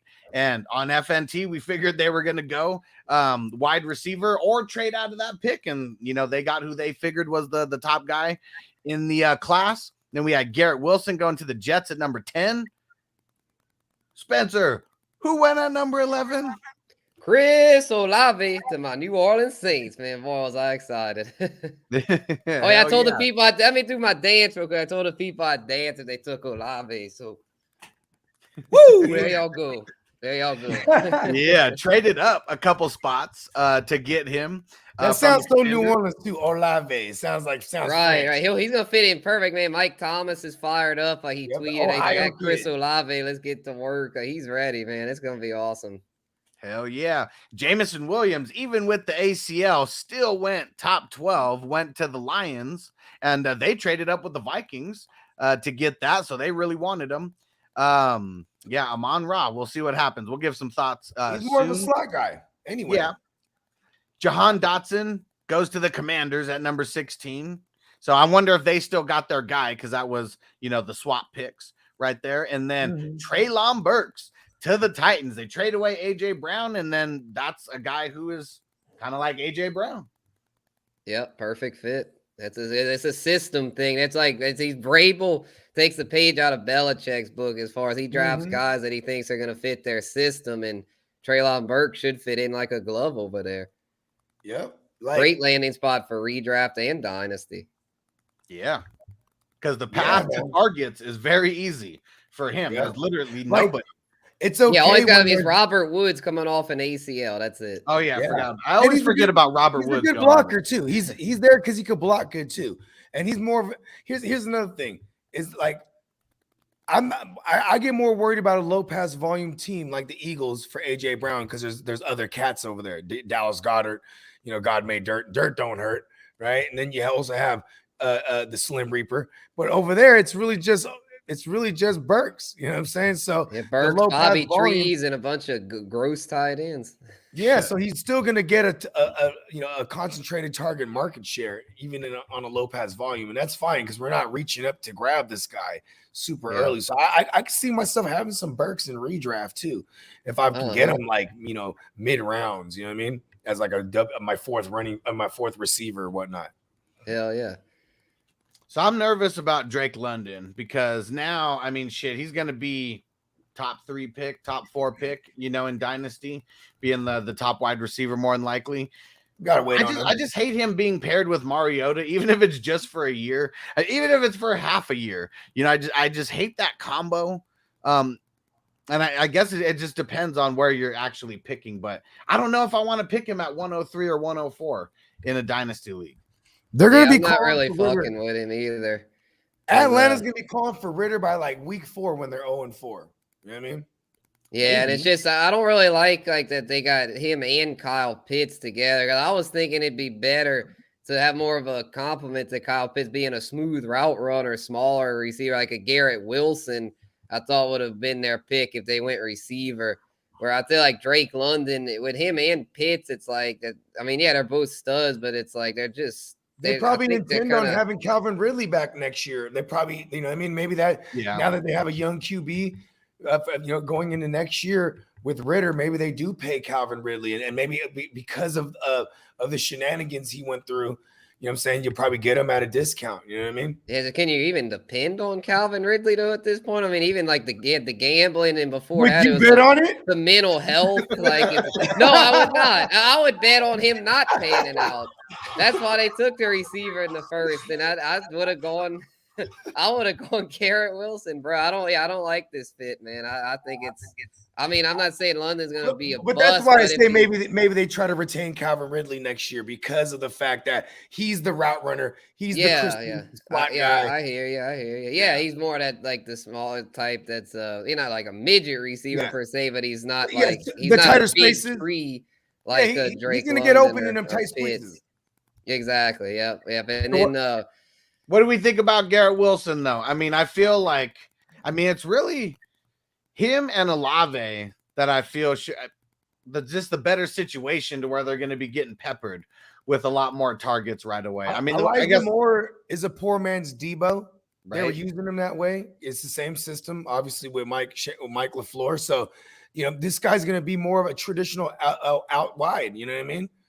You know what I'm saying? For Garrett Wilson, I should say. You know what I mean? Like I do like his situation. He gets to be a real number one. Corey Davis, you know what I mean?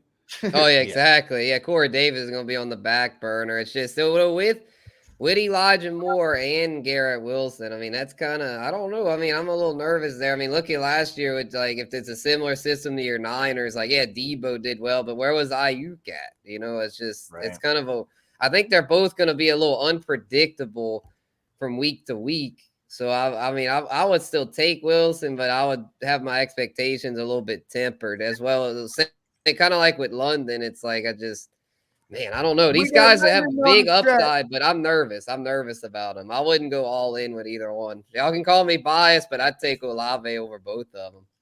I would because they didn't bring no other QB. I like famous Jameis. Exactly. Give me Infamous Winston. Here's why I like it, because he'll produce 2 WR1s. He's done this several times in his career. Yes. You know what I mean? And it's crazy how many fantasy analysts, I mean, he's definitely not named Spencer the Guru, saying that the Saints, they're going to go get a QB in the first round. Like, man, Jameis is going to be that dude. I'm so glad they did it because I have so much Jameis. Yes, that's what I was saying. I remember Bogey, you were saying we're going to trade up. I was like, hell no, we're not trading up. Because it only made sense, though, right? It only made sense. Not because they needed rid of next year's wide receiver. But they got rid of next year's first. Right, but Jameis is on a 2-year contract, so he's going to I love it then. I love it. I'm just saying that's why I was saying they're arming themselves. Because you didn't believe they were committed to Jameis, which I thought they might be because they signed him to a 2-year deal and this year's fully guaranteed. So they paid him a decent amount of money. It's not like they just signed him for a 1-year, $5 million deal. They're paying him, I think, like $15 million. And these are the kind of moves that you need to make for like this year, like, I mean, and the Saints are in win now mode. Yeah. The Saints aren't one of these teams that's like, they're not the Falcons or the Panthers or they tank, they're trying to win now. That's how Mickey Loomis does business. Yeah. And you got, fringe playoff team. 1 win away, from making it to the playoffs. Now, maybe these are 2 moves that get them, to win a couple games, maybe make a push. That defense is going to be about. The defense is still legit. Yeah. They were, my Niners beat the Rams. If we don't do that week 18, the Saints were in. So they were in there.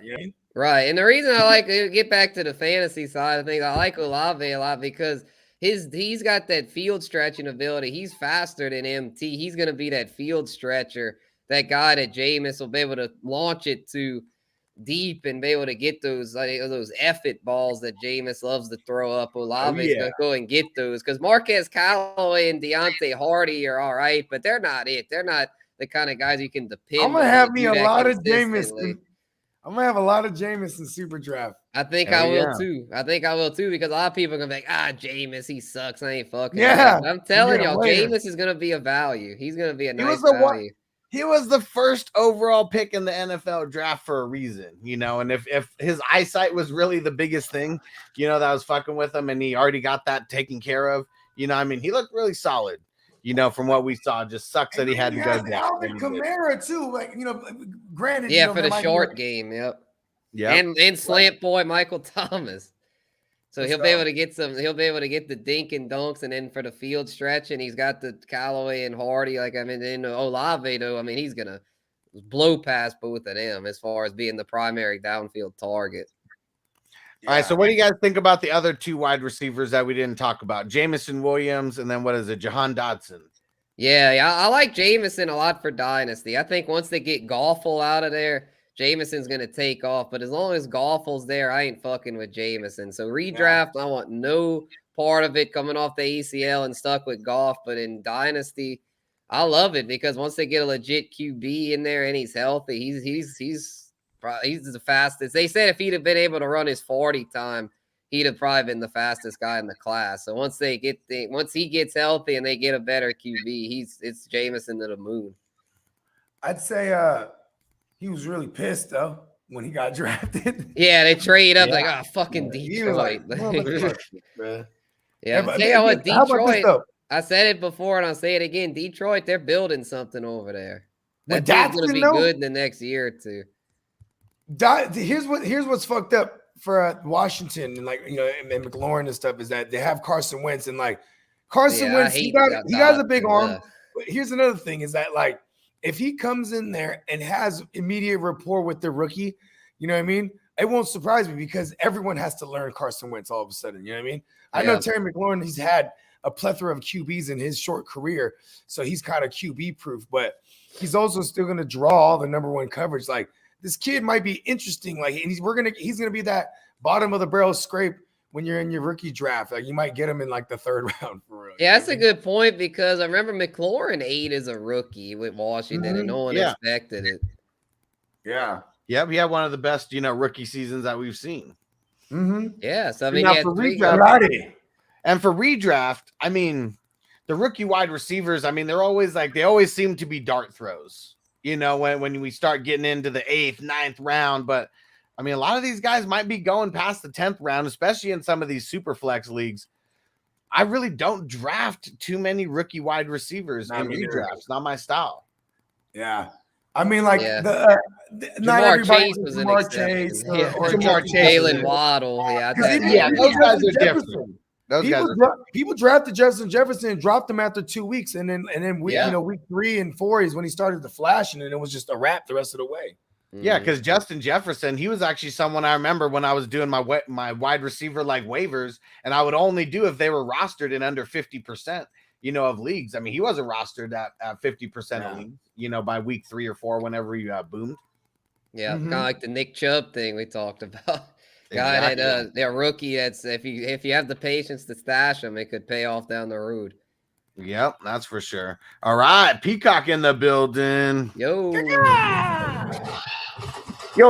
what's up? Just got home from the store. I got a pack of beer and I got my fucking vape, and I'm ready to talk some fantasy. Yeah, what's man. up? Yeah, that's fucking good. I know you guys are talking about receivers. I love the Olave shit to the Saints, man. I cannot, for the life of me, though, grab him in my Dynasty rookie drafts.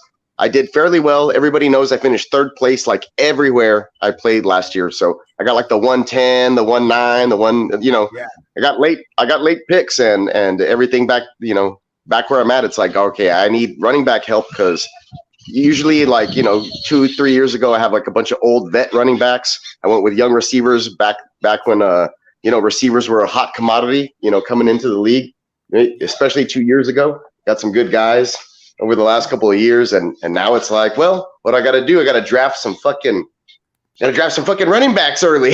Is what I've been doing, bro. Because all 6 of those wide receivers are gone by like 109, 110, huh? For sure. Like I was looking at, I think Jameson Williams at 110 in this particular league, and I would have done it, but like I have great receivers, so I was like, you know what? I need running backs in this league that I was at.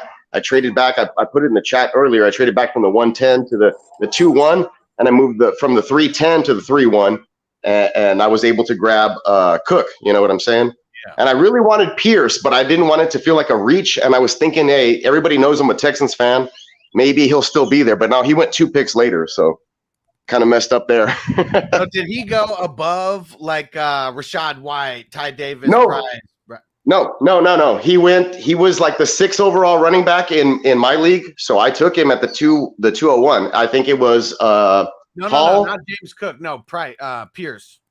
Oh, Pierce. Pierce was Pierce was after Spiller went before the guy from Washington, Robinson went. Then I took I took Cook, and then I think another running back went, and then Pierce went right after that. That's crazy. Whoever took the Robinson over any of those guys. Oh, dude, I loved it. That's why I was like, I'm going to trade back. I have Aaron Rodgers, and they took Watson, Christian Watson, a couple of picks. So I was like, you know what? I'm not gonna take Jameson Williams here. I'm gonna trade this pick because I know somebody wants it because he was available. I moved 2 spots back, and then I moved 10 spots up almost in the next round. Let somebody take Watson? No, I didn't let him take Watson. They took Watson. And I was like, oh, that was my guy. That's who I was going to take to pair him with Rodgers. Yeah, so you're smart. So you're like, I'll just trade back. Yeah, so I traded back 2 spots in that, basically the 110, and I got the 201, and I took Cook. But what happened there was I moved from the 310 all the way up to the 301. So I'll have the 210 and the 301 coming up. Nice. Yeah. All right, so I moved up 10 spots, and I just moved back 2 or whatever, and I let him take a guy that I'm gonna have to wait on for a whole year in Jameson there. Yeah. And I have good receivers. I got like Tyreek Hill. I got like Brandon Cooks as my 3rd receiver. I got good receivers on my dynasty squad there, so I felt good with that decision. I need running backs. I think I have like Aaron Jones and Damian Harris, and there's like 5 running backs in New England. And then I have Chicago's running back. What's his face? Herbert. Let's talk about the Mechie pick. Oh, Yeah, well, here, let bro. me get Because I'm going to draft Mechie right now with my round. next pick. Don't let nobody watching know that I'm going to draft Mechie in that draft that's going on coming up pretty soon. Let me read out all the second round wide receivers, and that's all we're really going to talk about for Dynasty. So we got Christian Watson going to the Packers at 34, Mechie going to the Texans at 44, Tyquan going to the Patriots at number 50, Pickens going to the Steelers at 52, and then Alex Pierce going to the Colts at 53, and then Sky Moore going to the Chiefs at 54. See, man, I love this, man. Those are all good spots, pretty much. I'm not a big fan of that Patriots guy because we all know how Belichick's just not fantasy friendly. But every other spot there, I kind of like. Oh, the other one I don't like is Wan'Dale Robinson. I don't like that to the Giants. But everything, Pickens, Pierce, the Mechie, Watson. I'm fucking with all those. I think those are all good. Sky Moore, all those have potential to be. Oh, I wanted Sky Moore this morning at 2:01, but the guy who woke up and had the 112 like just woke up and chose him. So I was like, all right, fine. I'm taking Cook, and it was between Pierce and Cook for me. And I was like, I got to take what, scouts are looking at. And he's a receiving back, and Buffalo's a better offense. They're going to throw the ball a lot. So I was like, I'll take Cook over Pierce. But my heart really wanted me to take Pierce. But I felt like people had been like, he's reaching. And then I thought like people were going to be like, no. Like, I don't like Houston fans. Like, they're Cowboys fans. They're not going to take a Houston running back, but they did 2 spots later. I don't think it would have been a reach. Because my thing is, I think he has the third best landing spot out of all the running backs right now. Like, dude, he was graded by PFF. He was graded like number 1. You know what I mean? I know PFF's PFF, but hey, I love PFF. They have good metrics. I'm definitely taking Pierce over Cook. Damn it! See, I knew I should have done that. My heart said yes, but it's okay because they know that, I like that or whatever. I can probably keep them both, and I'll trade an old vet or somebody that they want. I have really good quarterbacks and tight ends in this league that I can't use, so I can use that as leverage and maybe steal Pierce away. You should start packaging them up stuff, and with some of those picks that you might even have. I'd still try to get. I'd be trying to get Pierce right now. I even have Tua like still in my taxi squad, and I'm like, you know what? I can just throw him away right now, honestly. Right now would be the worst time to trade for a player in Dynasty. Like right after the draft is when. Yeah, let it simmer down a little bit. You'll be able to get him at a value. No, good stuff, man. It's exciting. Where some people get pissed off about their teams right away, and Bogey, he's just right on them right away. Like, oh, you hate your team? Let me help you. It's funny because I didn't know who you're talking about. I was like, oh, he's talking about me. That's exactly what I do. No, I don't hate I like my Cook pick. I like my Cook pick. But I honestly, I probably should have gone with what my heart said. So that's a lesson to the listeners. Go with the heart's desire. Dynasty, man. Build your team in your likeness. Hey, I was looking at highlights early this morning, and I slept on it, and I woke up, and I was like, like Buffalo Bills. That's a better. Like, what if Davis Mills doesn't work out? I mean, shit. I hope it doesn't happen, right? But what if Davis Mills doesn't work out? The team still looks like shit next year. I don't see that happening, but in the back of my mind, I was just like. You know what it was? In the back of my mind, I was trying to play my league mates. I know my league mates would have been like, nah, fuck Houston. So I was like, maybe I can still get him at the 210, but it didn't happen. But guess what? I got Mechie. Mechie's still there, bro. Yeah, I'm going to take Mechie. I like Mechie, bro. Mechie might end up better than Pierce because if Pierce flops, we all know running backs are kind of fickle. I mean, yeah, they're only there for a little bit of time. I already have Nico Collins and Brandon Cook. So if one of them moves on, or what if Mechie?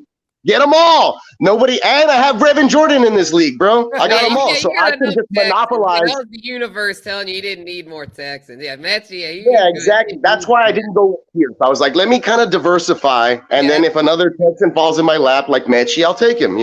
At the 210. Dynasty is the only place that you can get away with stacking up a bunch of players on the same team because the benches are so. Yeah.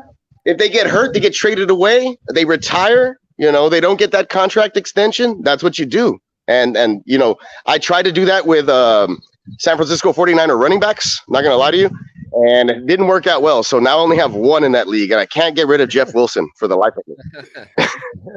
All right, let's switch it up a little bit. I know everyone's a little bit more offensive oriented, but we got to talk defense. We're talking defense a little bit for NFL, but we're also talking about fantasy implications too, because we had 14 defensive players go in the first round. If you combine the defensive players with the offensive linemen, that accounts for 23 of the 32 first rounders. Okay, so it's not the sexy picks in a lot of people's eyes, but defense wins championships. And if you play in these IDP leagues, you got to know about a bunch of these first rounders. Let's start off with the defensive linemen, some of the edge rushers and D tackles. Or, well, I mean, who knows where they're going to play, if they're going to keep him at D tackle or not.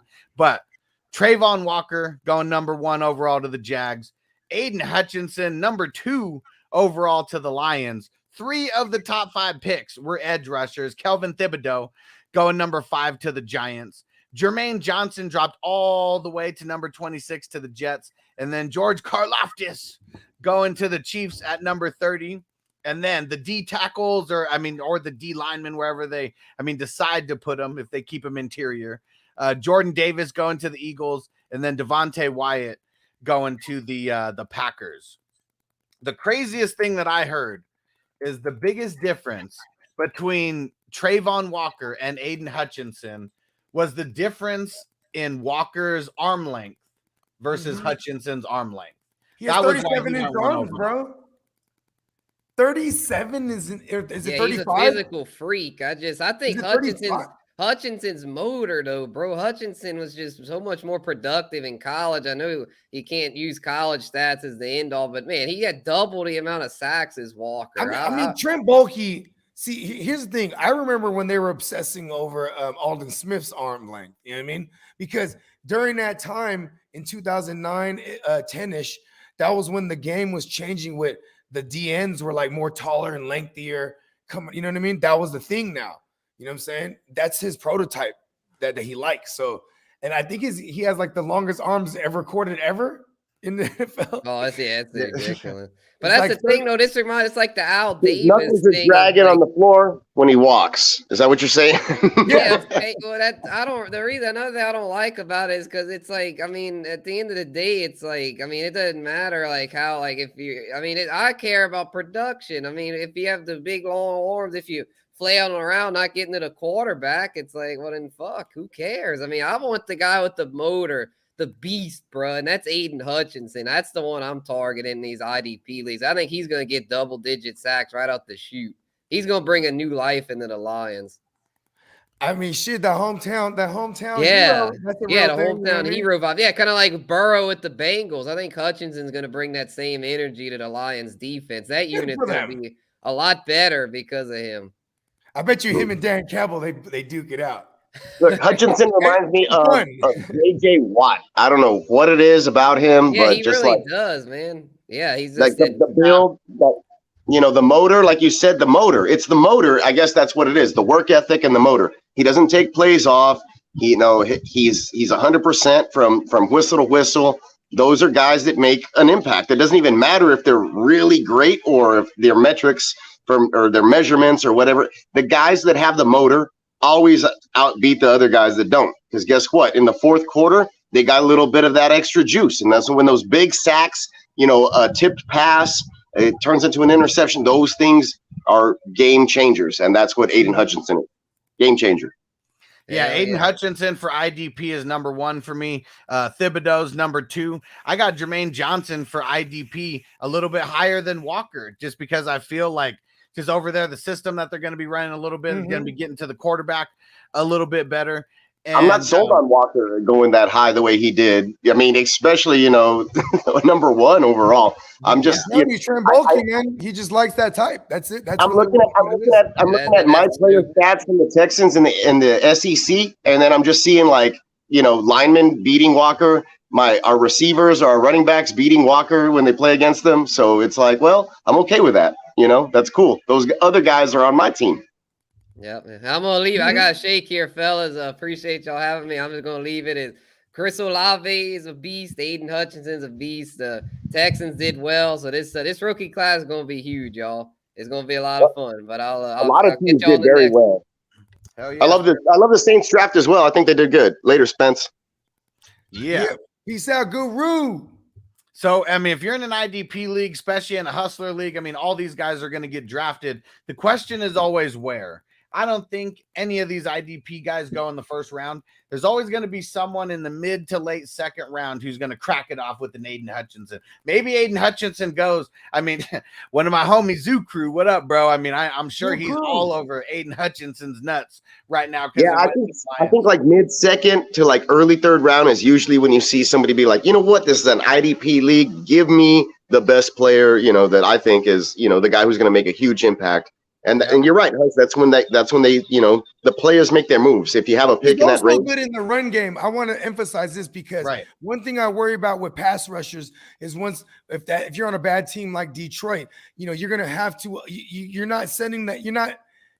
They're running on you. They're not dropping back where you could try to rush them. You know what I mean? Yep. So with that said, but you would worry about guys like Nick Bosa. He's not the greatest tackler. You know what I mean? You know what I'm saying? Like, you know, you need the sacks out of Nick Bosa. Good thing he's on a good team. But like someone like Hayden Hutchinson, he gets grimy in the run game. Like he's one of the best. He's probably the best run stopper out of all the pass rushers in this class. For sure. That's got to be hands down. Yeah. Yeah, I was hoping that either the Jets would jet or the Lions would lion, and we would get Aiden Hutchinson at number 3 overall. But then I felt like the Texans Texaned. And they went with a guy that didn't fit their scheme. I mean, they went with Stingley, the guy that does fit like their mold, you know, like what the Texans are about. Because he's too saucy for the Texans. They don't want like that guy who's all about Mr. Flashy, Mr. Me, you know, blah blah blah. I mean, and then you look at like, okay, he went to Cincinnati, slightly smaller school. What's that? It's Lovie Smith with New England flavor. As far as exactly, yeah, man. They're very disciplined. They're going to be old school discipline, smash mouth football, which I love. It's rock 'em, sock 'em, baby. It's line up and let me hit you in the fucking face, you know. And then how do you react? And that's what I like to pick. I like to pick because he was like he was supposed to be like a first round pick no matter when he went, but he was injured. He had the opt out year, if I remember correctly. But I mean, I don't want to turn it to the secondary and the Texans. I was still kind of focusing on the pass rush there. Like they could have gone at number 3 with a Thibodeau type of person, you know what I'm saying? And really, they totally ignored. If you look at the draft, they really ignored their edge rush. They didn't really focus on that, and that's what everybody was like. Oh, JJ Watt's gone. He's been gone, you know. And everybody was like, "That's what you want." Like Nick Caserio has his own plan. He has his own mind. Plus, he melded, I think, with Lovie Smith, like you guys were saying. And they compromised on picks. And if you look at their first 6 picks, it goes defense, offense, defense, offense, defense, offense, all the way through 6. And then they're addressing every area. So I thought that it was well-rounded, very good. But yeah, man, I would have loved the Thibodeau right there. I would have loved the Thibodeau right off the top, you know, and that would have been great. Or a Gardner and then a Thibodeau in 13. You could have done that, right? But I think that they're setting up Davis Mills, and they love that Money Mills little experiment because you're going to have a guy coming onto a second year who's super cheap and you can win games with him. Mills had 3 300-yard games with multi-touchdowns and 0 interceptions. Who else fucking did that? Nobody, man. Nobody. Yeah. with ass teammates and ass everything, bro. So the promise is there. And the thing is, it may be overlooking that. I think that he's going to be set up for some success. I like it. Hey, I just thought of something. Our next episode of Playmakers is on May the 4th. So May the 4th be with you. We gotta do some Star Wars shit. Oh, definitely. Hell yeah, bro. Same thing. May the Force be with you. Yeah. I'm driving. Actually, no. That's my last night before I take my vacation. I'm gonna be in Florida from week to week. So you actually have me on the show, ready to rock and roll for that one. Yeah, dude. Let's try to do like a crawl graphic. Hell yeah. Hell yeah. I got this Star Wars shit where it's the kazoo. With the just Star shoot Wars me like your ideas like you normally do, but shoot me some images that you may like, and then I'll make it work. Okay, make it work. We'll do a special edition joint with all of us on it. I'll grab some grabs of all of us, the Guccinis and the Spencers and the Hustle. Yeah, it's gonna be dope. But you know, this okay. draft, Let's close this thing out. Who else we got? Yeah. defensively loaded draft. The reason why I mentioned these guys first is because these are the guys who are going to be IDP relevant right out of the chute. The only ones who might not be are going to be Devontae Wyatt for the Packers and George Karlaftis for the Chiefs. Out of everybody else, everyone else is a locked and loaded starter on this team already. Those guys are going to have to compete for their starting jobs. I'm not a big Karlaftis guy, and I'm really just happy that the Texans avoided him and a lot of other. I don't know, like I'm just not sold. I'm not sold on him for some. I don't know what it is. Maybe it's some weird ass bias. Normally, I love guys that are like foreigners and kind of like coming out of nowhere, and they have like this different kind of leverage or different kind of aspect to their game that nobody's seen. But with him, I don't know. It just feels a little weird. And that's not knocking his game. He's great, obviously from where he got selected and where it's just for some reason, like you said, maybe landing spot. For about 4 years, right? He's only been playing football. Now he's in the big leagues. Mm-hmm. And I think maybe that's a big part of it. Here we go. Here's the last the last bunch of players that we got. So 2 linebackers going round 1. Quay Walker for the Packers, so he should be a starter right out the gate. And then Devin Lloyd for the Jags. Walker went at 22. Lloyd went at 27. Both should be starters right out the gate. Yeah, Lloyd's a great pick, man. I love Lloyd. He's going to be scary in that division, I think. They got like Miles Jack's gone, right? From what I know. Yeah. So that's that replacement pick, and that's he went where he was supposed to, and I think that he's going to be good. In that league or that division, you need somebody who's going to kind of step up into the hole and try to stop Derrick Henry, because that's the big problem in that division there. They got Floyd LaCoon over there, and then now you have Josh Allen and for what it's worth, Trayvon Walker coming off the other side. The real Josh Allen. No, I'm just joking. Not the real Josh Allen. Black Josh Allen. The black Josh Allen. Yeah, sure. Literally. The safeties. That has the black Kirk Cousins. Look out for the 2 T's. The safeties that we got going in the first round here, we got Kyle Hamilton going to the Ravens, and then we got Lewis Klein going to the Vikings. So the weird thing, Kyle Hamilton going to the Ravens, they got Chuck Clark over there. They're both like playing the box safety position. So are they going to deploy 3 safeties? I'm not really sure. That's a trend now. That was the trend last year. The Bengals started doing it. New England did it a ton. Like and then the Ravens. The Ravens had to morph into that. Was that last year? No, that wasn't. No, that was Bill Belichick last year. Sorry. Yeah, like Belichick ran a ton of 3 safety joints. Dude, I'm sorry, but I didn't like the Patriots draft this year. No, they were one of the losers for me. Right? Yeah. Okay. I just wanted to make sure I'm not just being like a Patriot hater, because my dad's a Patriots fan. So I just wanted to clarify before I take that news to him. Like, I didn't like your fucking draft, man. Y'all sucked. These guys are going to be the top safeties drafted in IDP. I think if you're looking for someone, for the future, it's probably going to be Kyle Hamilton. If you're looking for someone more right now, it's going to be was that Lewis Cine? I don't even know how to pronounce his last name, but he's going to be free safety to Harrison Smith being more of the box safety. In Spanish, if you put a acento over the E, that's what we call the movies. It's a cine. Yeah. Like there's a cinema. So anyway, we're going to the cine. And then the last position, we got the cornerbacks. These guys are going to be more relevant for the NFL than they are really for fantasy. But we got Stingley going to the Texans at number 3, Saucy going to the Jets at number 4, Trent McDuffie going to the Chiefs. That's huge for them, because I didn't even think McDuffie was going to drop that far. And then Elam going to the Bills at 23. That's huge for them. And then Daxton Hill going to the Bengals at 31. Also really, really huge for their defense. Oh, yeah. I like all of those picks for all of those landing spots, like tremendously, And a lot of people say maybe the Texans reached or they could have taken Sauce. But like I said, his personality fit wasn't totally correct for the team. I'm sure they liked him. They had mutual interest. But at the end of the day, they went with Stingley because if you look at the way that the Texans drafted, they went heavy with the SEC guys. Those are guys that are competing for championships and know how to practice every single day.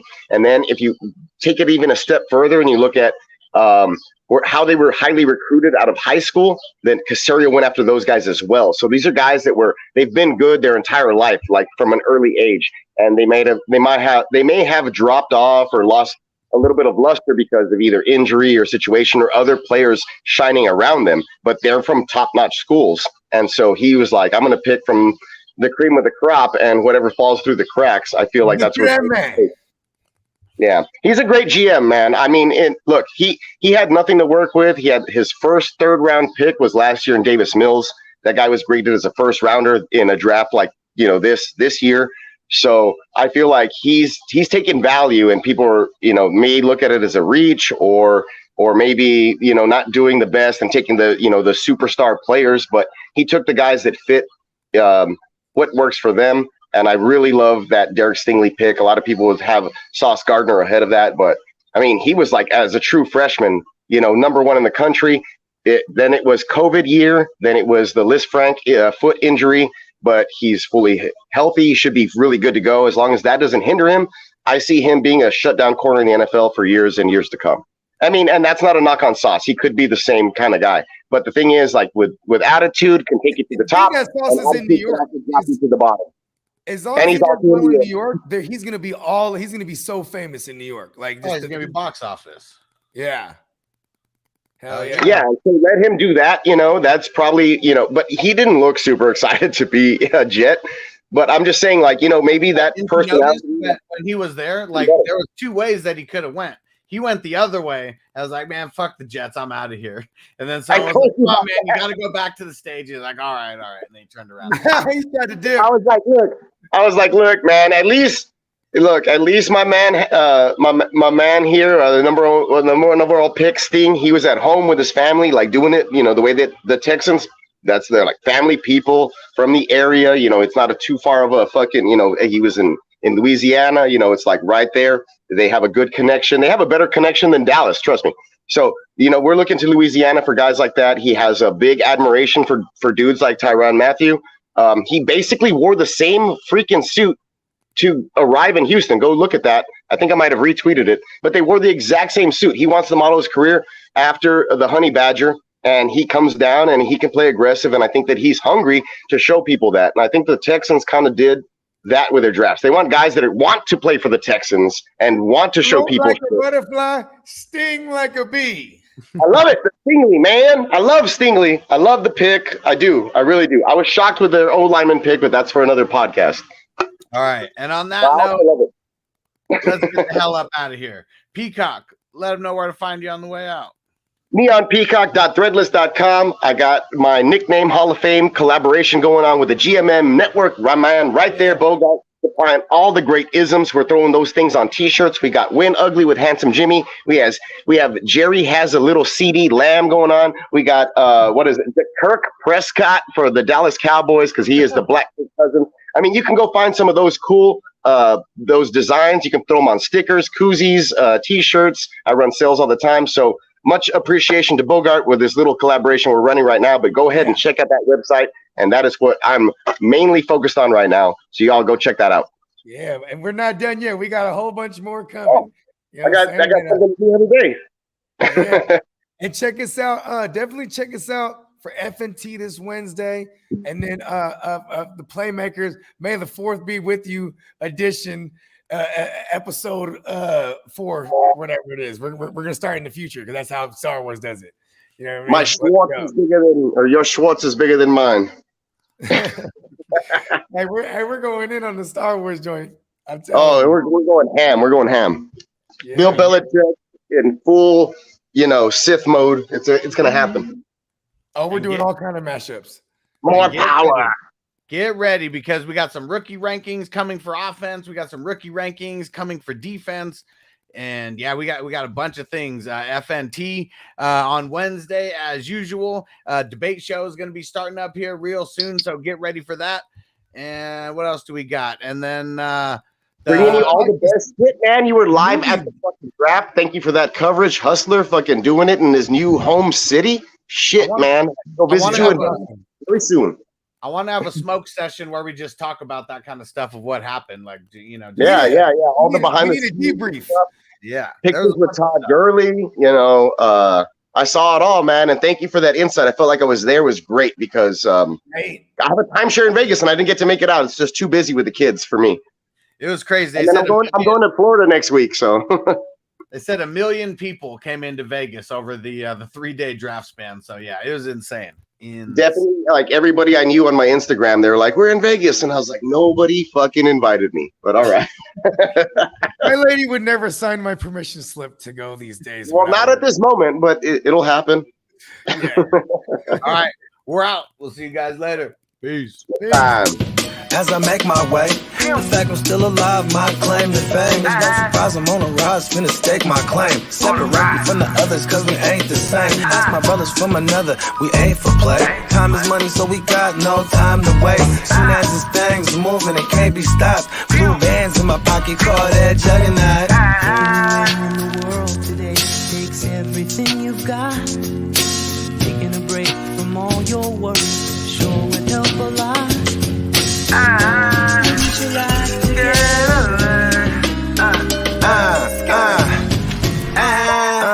You know the stat quo.